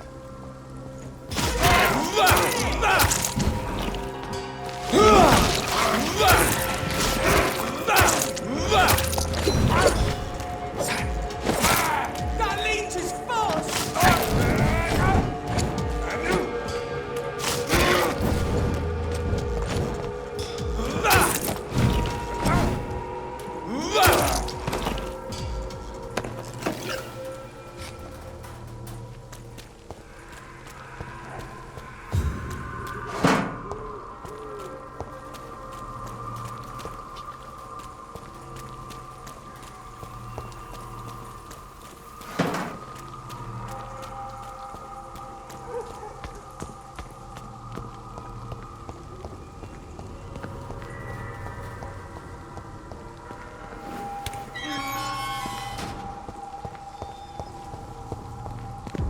Don't come closer, sir. Over there!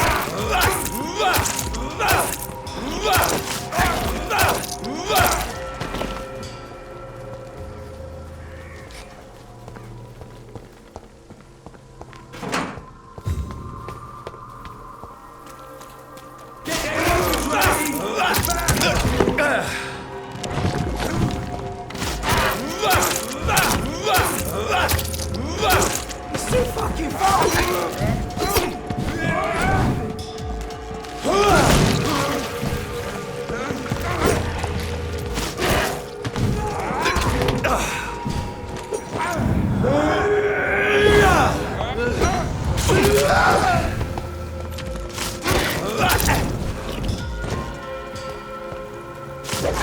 He's dead!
Good evening. Evening.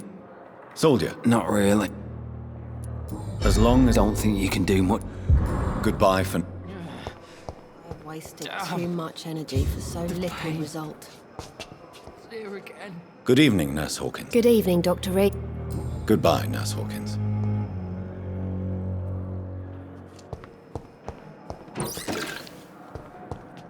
Damn disgust.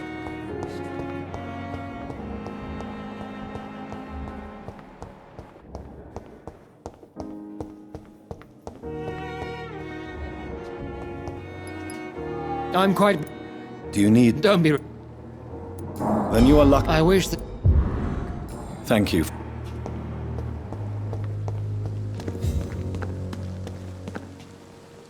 Good evening.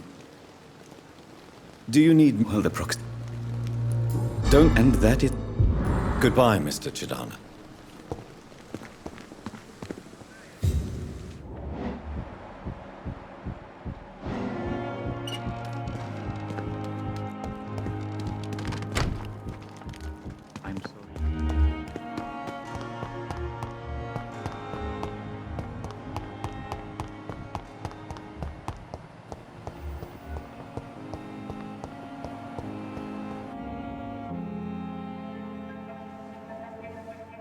You don't mind if I search your pockets, do you, sir? You won't need any of these anyway. I'm not stealing from you, mister. I'm only redistributing your belongings to people who need them more than you. You see, no one has claimed your body, sir, so it would be such a shame to bury you with your valuables. I will not forget you, sir, and I thank you for your generous donation.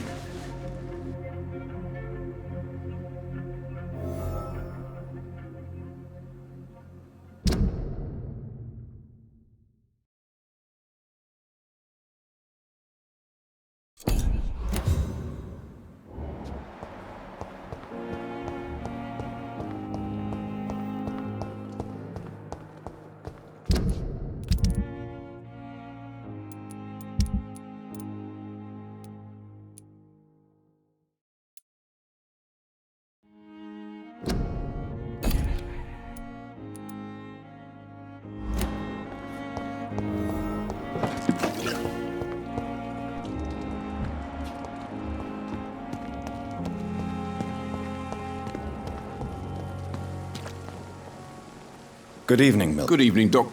Do you need any medical help, Milton? I'm afraid I do. Like everyone in this hospital. That's easy for you. I'd like... Wise choice.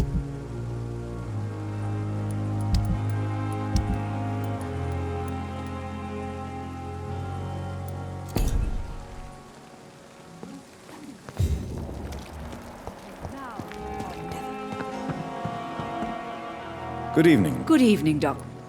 Do you require I will be fine. Nurse. I'll try, Doctor. Goodbye, nurse.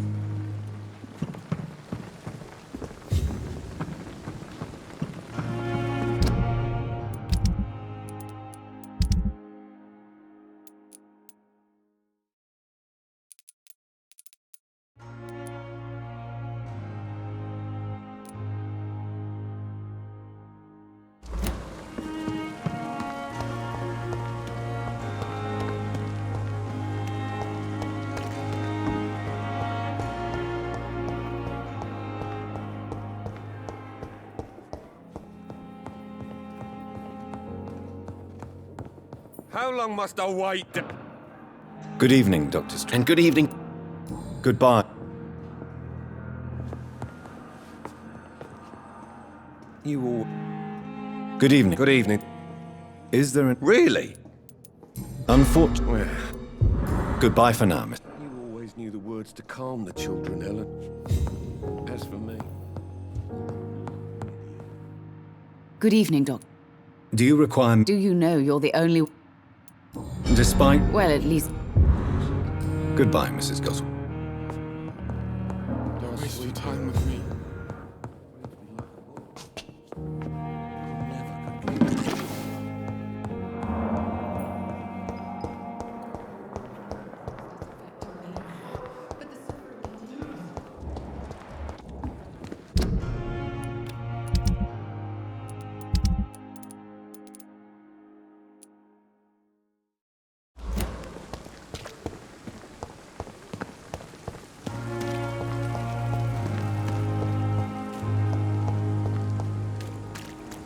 Is this supposed to be enough?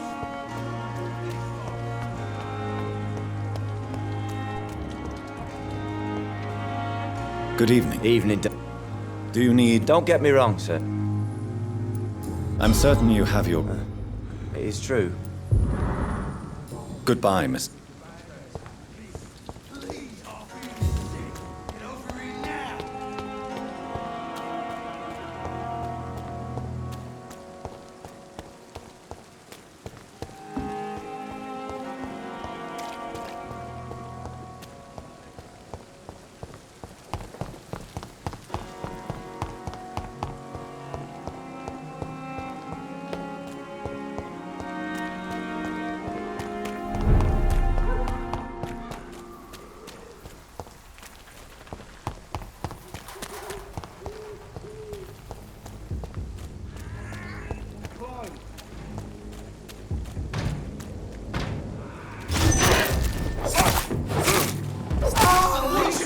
It's a killer!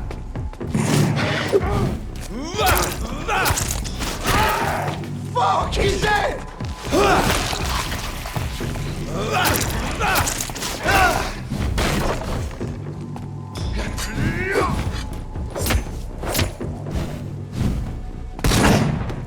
You're mine!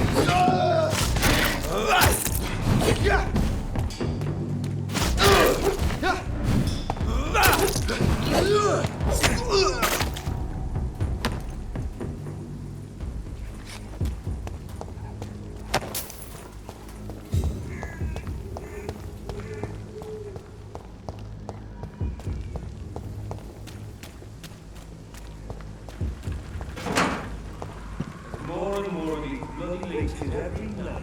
Aye? And the grass recruiting more and more every year.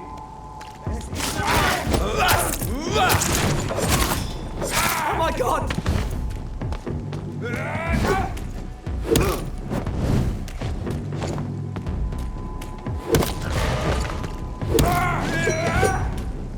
Die, Fanny!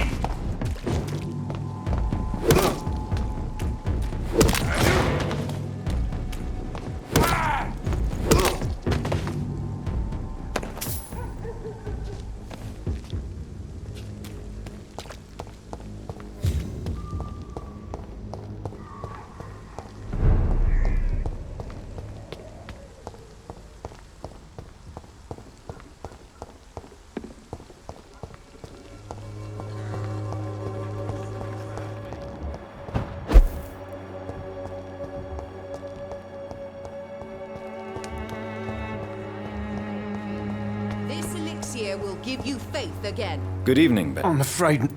You don't seem... Oh, I can try to help your body heal. Whoa, destroy... A gun? I'll... Even the flu is no match for the Swanborough cordial.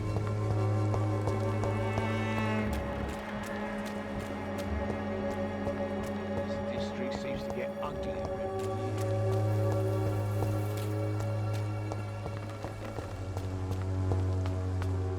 Joe, please, I don't have your money. Come on, Barrett, you know the game. You pay Evidence of trickery. Good evening, Mr. Whitaker. It's Father Whitaker, my son. So, are you still lost in your rational delusions?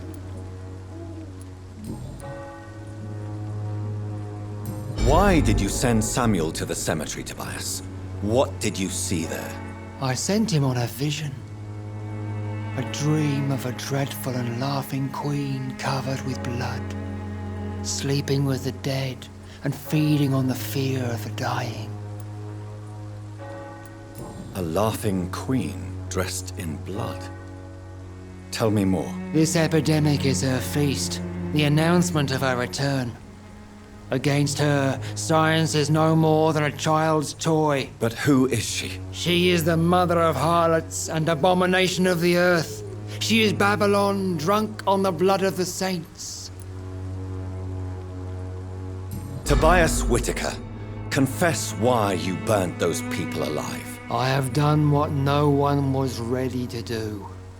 I will smite the flesh of the unclean to protect the righteous. You are just another heartless murderer, exploiting the epidemic to kill with impunity. No!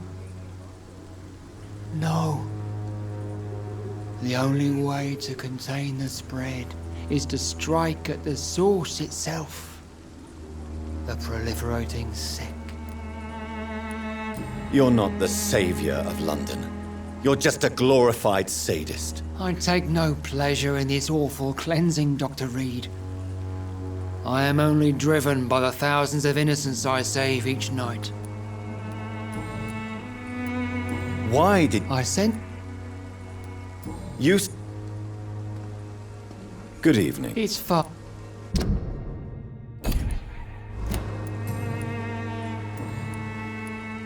I have found Samuel, your disciple. I am afraid I have bad news. I already expected the worst. He should already have come back. He is dead, isn't he? Yes, he is now. The epidemic took him. Samuel steadily made donations to our cause. He would have rewarded you himself if you'd found me in that awful cemetery. Please accept this money. Your disciple, Samuel, stole from the dead in Stonebridge Cemetery. I have proof of his crime and proof of his death. No! Samuel was the best of us. So devoted, so zealous. He gave all he had for the cause. He tirelessly preached the good word.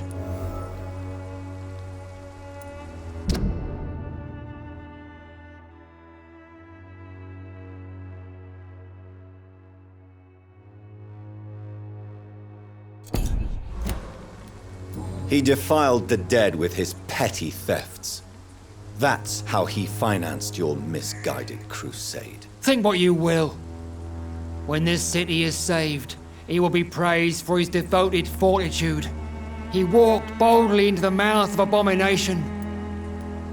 Your precious Samuel used you. He was an immoral crook. If that's true, then he will be my burden to bear during this endless night. I have heard enough for tonight.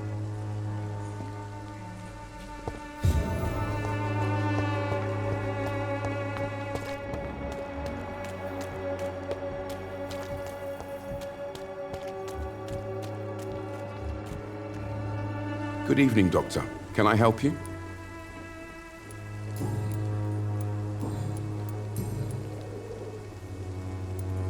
Christina Popper claims she sells her body because she can't find any other work.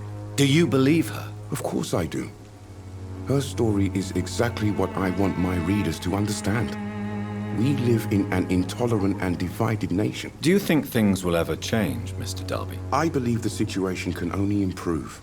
And now that women can vote, I'm convinced things will change. Goodbye, Mr. Darby. Farewell.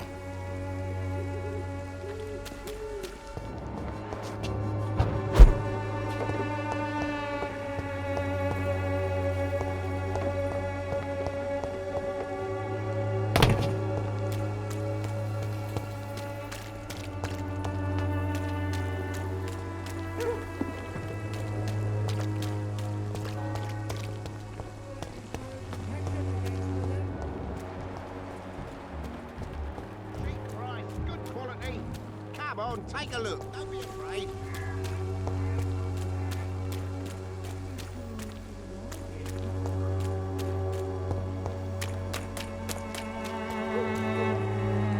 Fancy buying? You never Right then.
Mr. Petrescu, just 1 minute, please. You again? Go away.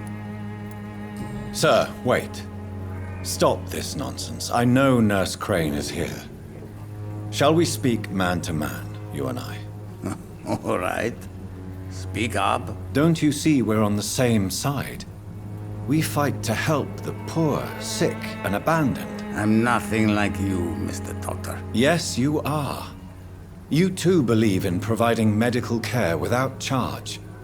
You know what we have to sacrifice to make the world a better place. I have to admit your words have conviction. All right, I'll let you see, Dorothea. Don't make me regret this, though.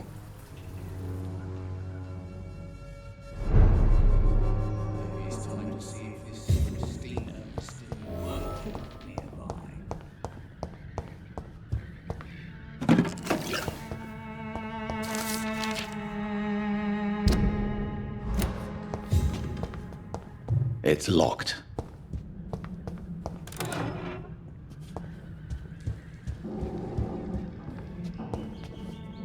If you want to talk to Dorothea, you must go across the courtyard and take the stairs. We've not been formally introduced. May I ask your name and occupation, sir? I am Darius Petrescu. I'm here to keep snitches and spies away from Dorothea. And I also run this little print shop.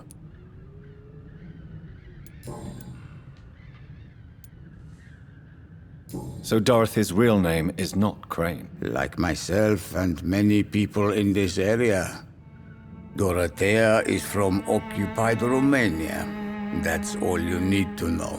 She seems important to the community. More than you can imagine. The West End does not want to hear of Whitechapel's misery. Dorothea is one of the few doing something about it. Tell me everything you know about Camellia, the mute florist. I do not believe in the afterlife, Doctor, but I'm almost convinced Camellia is an angel. She volunteered to give out our medical leaflets. Are you not worried for her safety? She is as brave as she is tough, and clever, too. If only I had met her when I was younger. Are you in love with Camellia, Mr. Petrescu? Don't be stupid. If I had met her when I was younger, we could have won our revolution. Who is she, really? Do you know where she's from?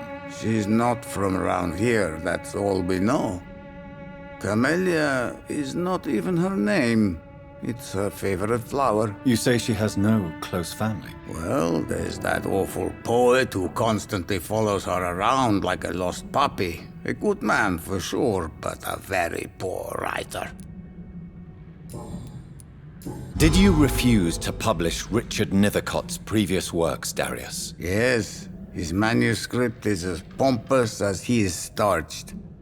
Now there's a man who loves the sound of his own voice. You could have told him so. As a great writer recently said, politeness is the most acceptable hypocrisy.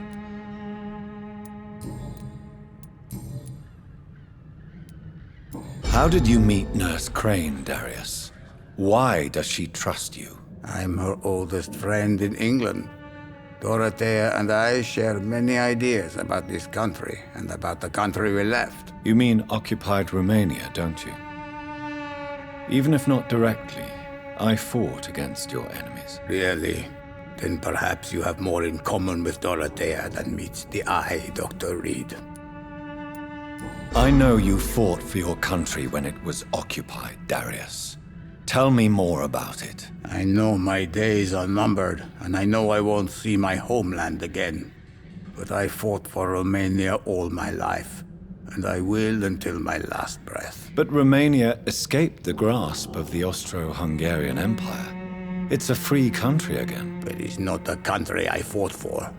My homeland is not appeased, Doctor. And I still see a dark future ahead for my people.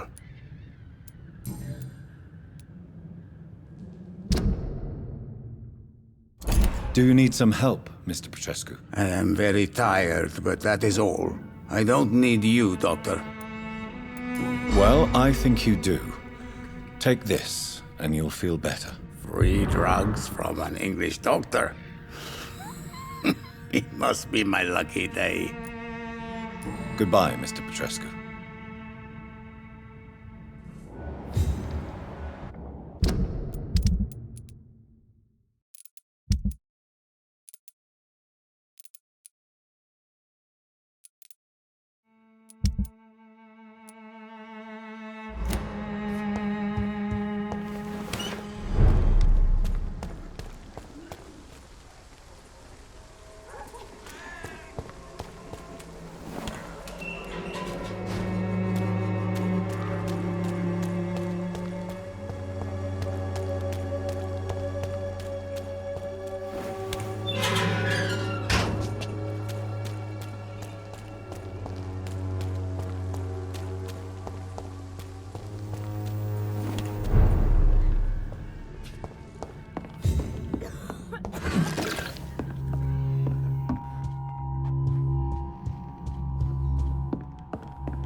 Can you hear my voice?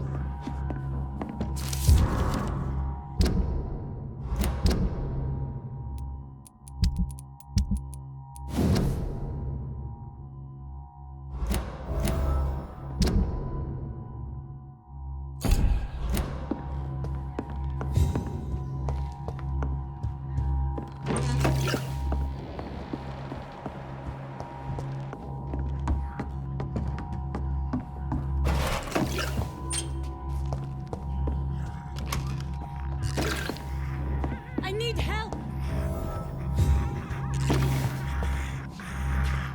What do we have here, nurse? Patient Raz Van Vasily. High fever running on 3 days.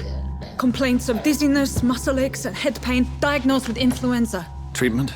Aspirin and salicin for the fever and discomfort. Liquids for dehydration, but he's having trouble keeping even water down.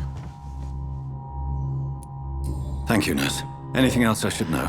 He did lose consciousness this morning, but he's never had convulsions like these. He's not convulsing, he's choking. He's not getting any air. Scalpel! Hand me that scalpel! What can I do, Doctor? It's too dangerous to operate with these convulsions. Sedative, nurse. Do we have any anesthetics? I'm sorry, Doctor. None at all.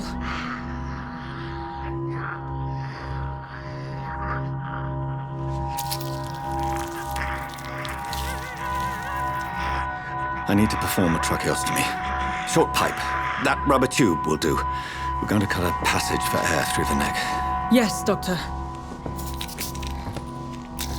He's breathing again, but he's coughing up blood. Internal hemorrhaging. I need to make another incision into the chest cavity to drain the fluids from the lung. Prepare another tube. A thoracostomy. Doctor, we've nothing to fight the infection. We need an aseptic environment. Don't question me, nurse. I need a drain. Now. Yes, Doctor.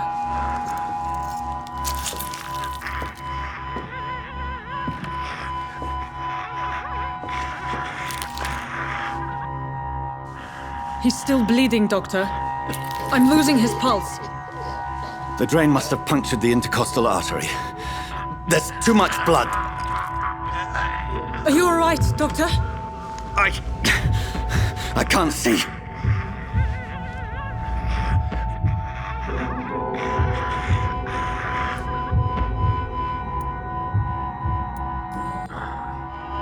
I must first suture the artery. Find the wound. The source of the blood. Needle and thread, Doctor. Good. The stitches are holding. How's he doing? We're losing him. We've lost his pulse. He's dying, Doctor.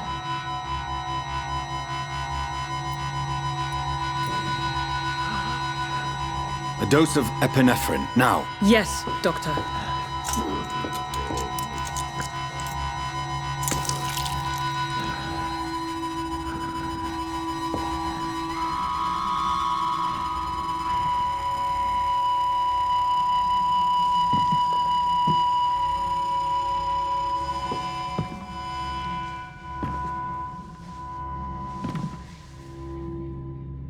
We've lost the pulse.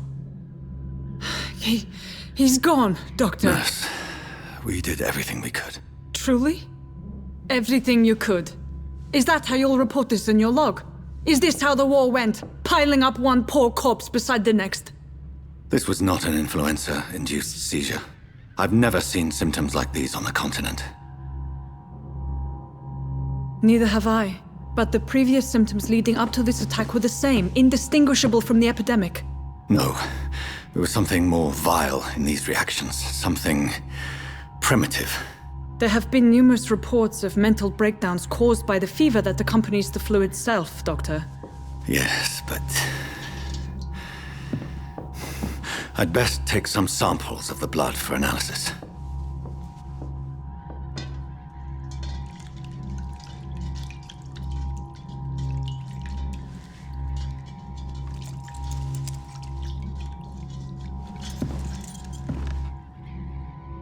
I doubt you're here to test my bedside manners. It's locked, all right. To what do I owe this courtesy? I suspect it was more than intuition alone that led you to us. So, how might I be of service, Dr. Reid? Your heart might be in the right place, but you can't carry on with this blackmail. For God's sake, Dorothy, it's extortion. It's a serious crime. Doctor, you think your warnings scare me? I've stolen and plied, blackmailed and lied, but what else am I to do? I'm all these people have. But why Lady Ashbury? Why her, of all people? She's pristine and proper, all right. But that she-wolf in sheep's clothing murders the poor for sport. I have her where she belongs, and I'll milk her for all she's got. Dr. Swansea is a sensible and honest man. He wouldn't have refused your friend's care at Pembroke. It's easy for you to say, Doctor. These people cannot go to the police, nor to the hospital. They don't even speak English. They depend on me for everything. So, the end justifies the means. Is that your defense? I know you're kind, Doctor. Just another fine-heeled, silver-spooned gentleman who was given the world on a platter. You know nothing of poverty. Nothing of the shame, the hunger, the loneliness. You've convinced me of the sincerity of your actions and their noble justifications. But all the same, blackmail is a crime, and it will stop, Nurse Crane. So, are you going to turn me over to the authorities?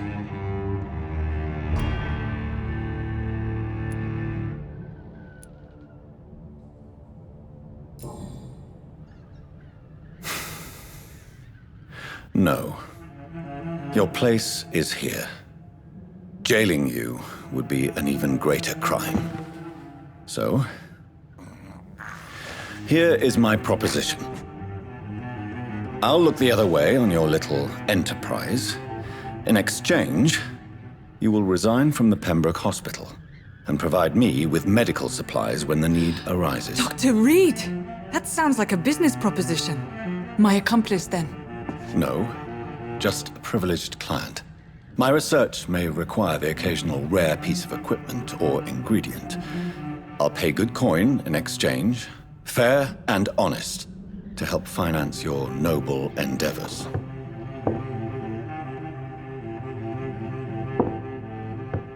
We have ourselves a deal, Doctor. Good customers are always welcome.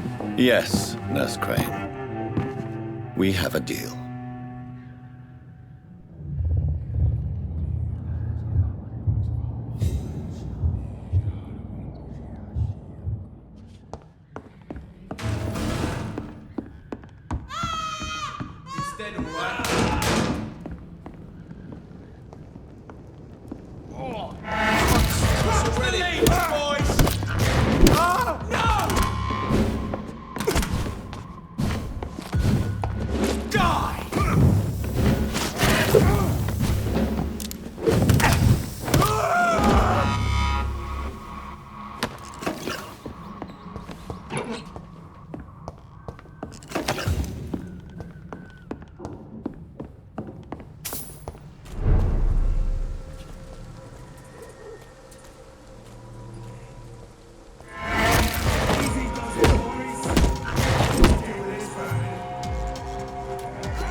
Fancy buying? You never...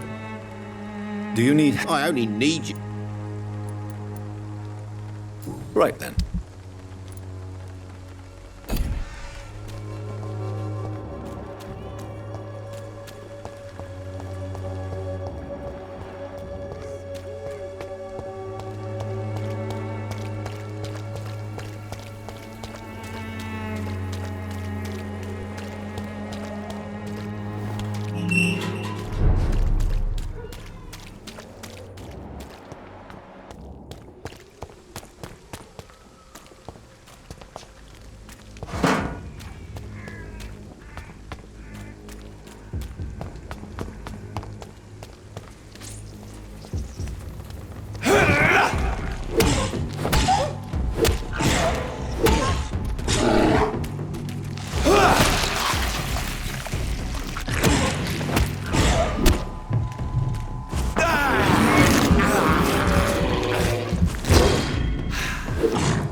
Human blood. Whoever left these marks did so deliberately. Kill it, boy!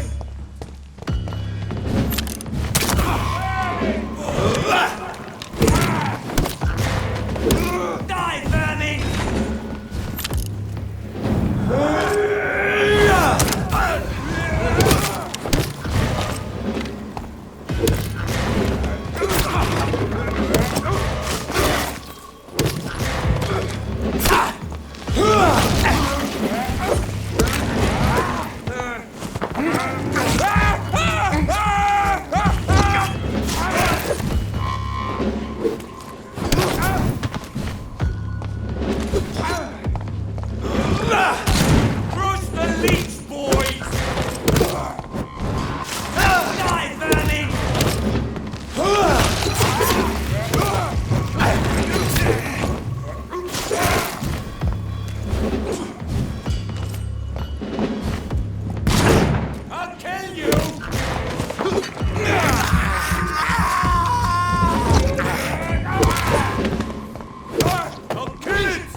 Hello again. Good evening, Doctor.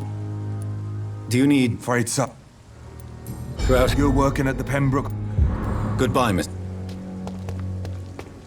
Jesus, I've never seen so many people.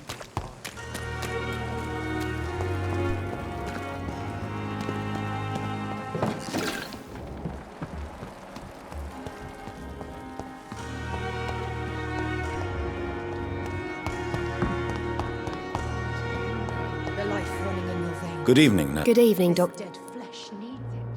Do you need... I'm afraid I've contracted. Not under my watch, nurse. Thank you. Goodbye.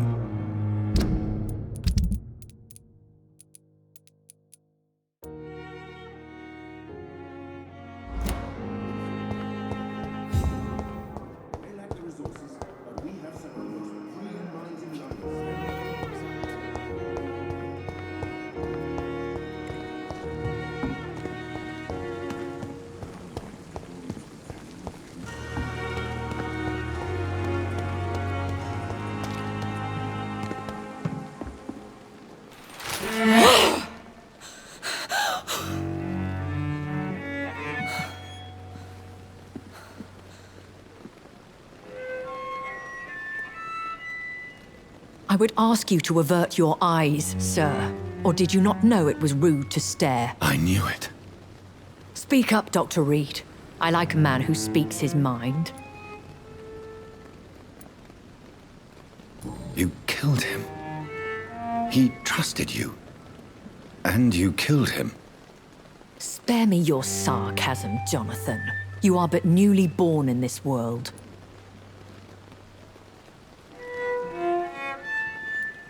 So in the end, the accusation was true, wasn't it? The situation is somewhat awkward nonetheless. I have not been observed sustaining myself for many decades. I have to say I'm a trifle embarrassed. Anyway, I have concluded my inquiries concerning your blackmailer. I see. Please excuse my agitated state. Under normal circumstances, I wouldn't let anyone see me in this condition. I must confess I have not put an end to the blackmail, my lady. Unfortunately, I could not bring myself to do it. I'm so disappointed in you, Jonathan. I didn't expect this from you. Lady Ashbury, you yourself admitted how ridiculous the sum of money was.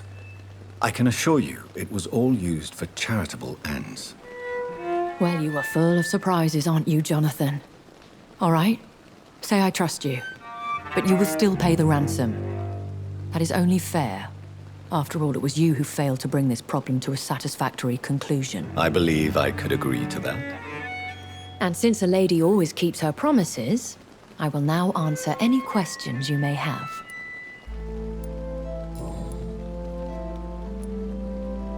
Why does Dr. Swansea allow you to feed on the patients of the hospital? Dr. Swansea is a good and compassionate man. He is trying to find a solution for our hunger. Until that happens, he is clever enough to understand that I only feed upon the dying. What do you know about this Brotherhood of St. Paul's Stole? The Brotherhood is well known amongst London vampire society. As long as our kind is discreet, and as long as they do not interfere, we have come to a mutual understanding. And no one suspected you of the murders? As you well know, suspicion has recently fallen on me of killing for pleasure. But you have my word, Jonathan. I take no pleasure in taking a life. Why did you save me in the canning factory? I could hardly stand by and watch such a promising young blood as yourself be torn to shreds by some gutter scowl. William Bishop wasn't the vampire that created me then?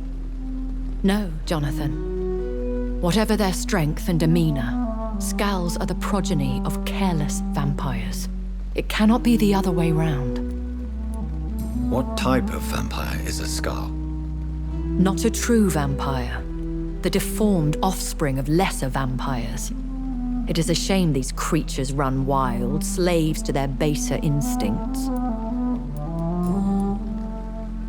I know this is beyond the pale, But may I inquire your age? Really? And I thought you were gentlemen. If you must know, I'm 27. I've been 27 for a long time now, and 27 I shall remain. Very well. But I believe there is more to this than you are saying. A lady has to have some secrets. And who bestowed upon you this eternal youth? My maker. He left this isle a long time ago.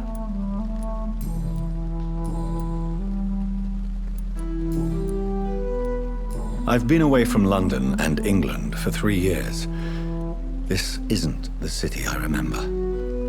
Things have gone from bad to worse here, Jonathan. I've lived in this city for a long time, and I've never seen it like this. The Spanish flu has hit London that bad. Yes, but it's not just that. I've heard things. Things I've not heard for a very, very long time. There are whispers in the shadows. Something far worse than the Spanish flu is here in the city. What is it you fear?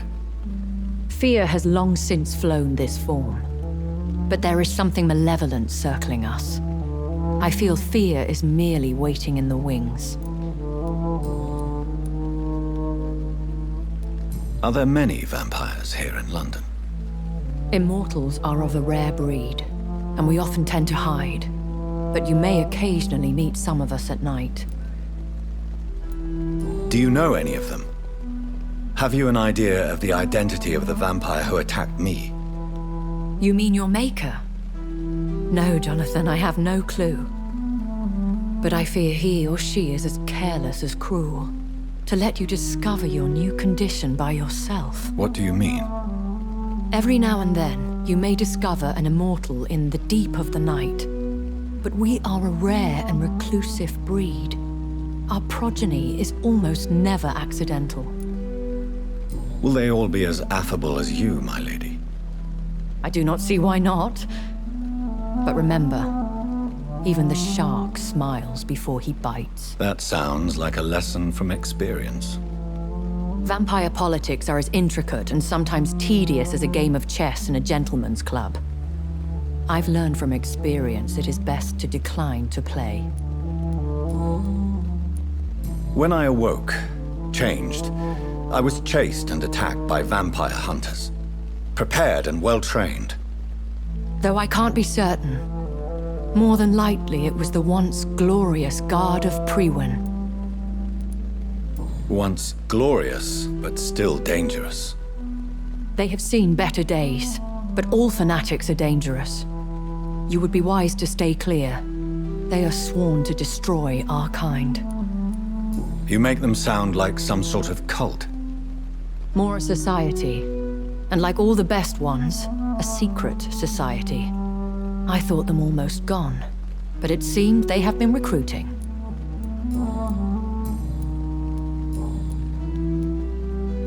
I've been hearing a voice talking in my head.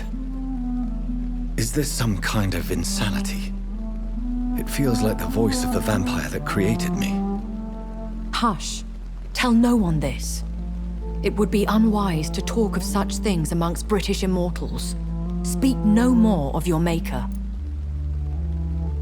How could this cause offense? Only the powerful immortals can mentally call to their progeny. No vampire or hunter will sleep easy, knowing that an unidentified elder is stalking the streets of London. Excuse my forwardness, but are you my maker? Me? Goodness, no. Only a foolish immortal would create a progeny without taking precaution, and I'm no fool.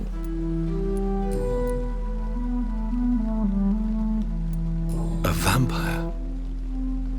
Is that what I am? What we are? Such a crude word, defined by penny dreadfuls and drunken hacks. No. You are now an Ekon, and that you shall remain. Are you an Ekon too? Yes, I am. We are the closest thing to what man refers to as vampires. Forget what you think you know about us. So we are Ekons. How can I identify us amongst other vampires? How to put it? All Ekon are vampires. But all vampires are not Ekon. We are but a branch of the immortal tree. I don't understand. Why was I created and then left for dead? That is a question only the one who made you can answer. It's not normal practice. I doubt even if you find him, he will answer you, considering how cruelly he treated you. So me being a vampire could have been a mistake. I very much doubt it, Jonathan. Contrary to the legends, it is not as simple to make another vampire by just biting someone. I'd like to avoid creating another vampire by mistake anyway. Tell me, how is it done? The process is dangerous. It could even kill your potential progeny. If you did decide to sire an offspring, they must drink of your blood, Jonathan. I bid you farewell. For now, my lady. I must quickly analyze the blood I took from Nurse Crane's patient.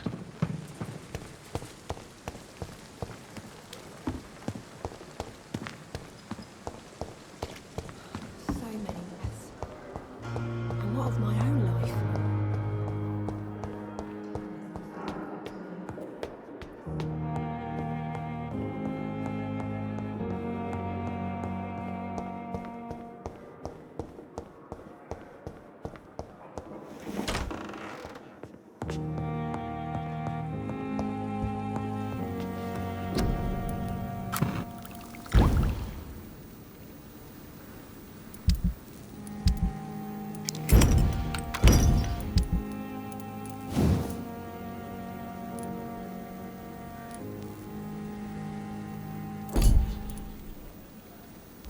Razvan Vasily was infected by Spanish flu, but also has the highly unstable blood of the Scows. Is the London vampire epidemic transmitted through the flu? I should talk to Dr. Swansea about it.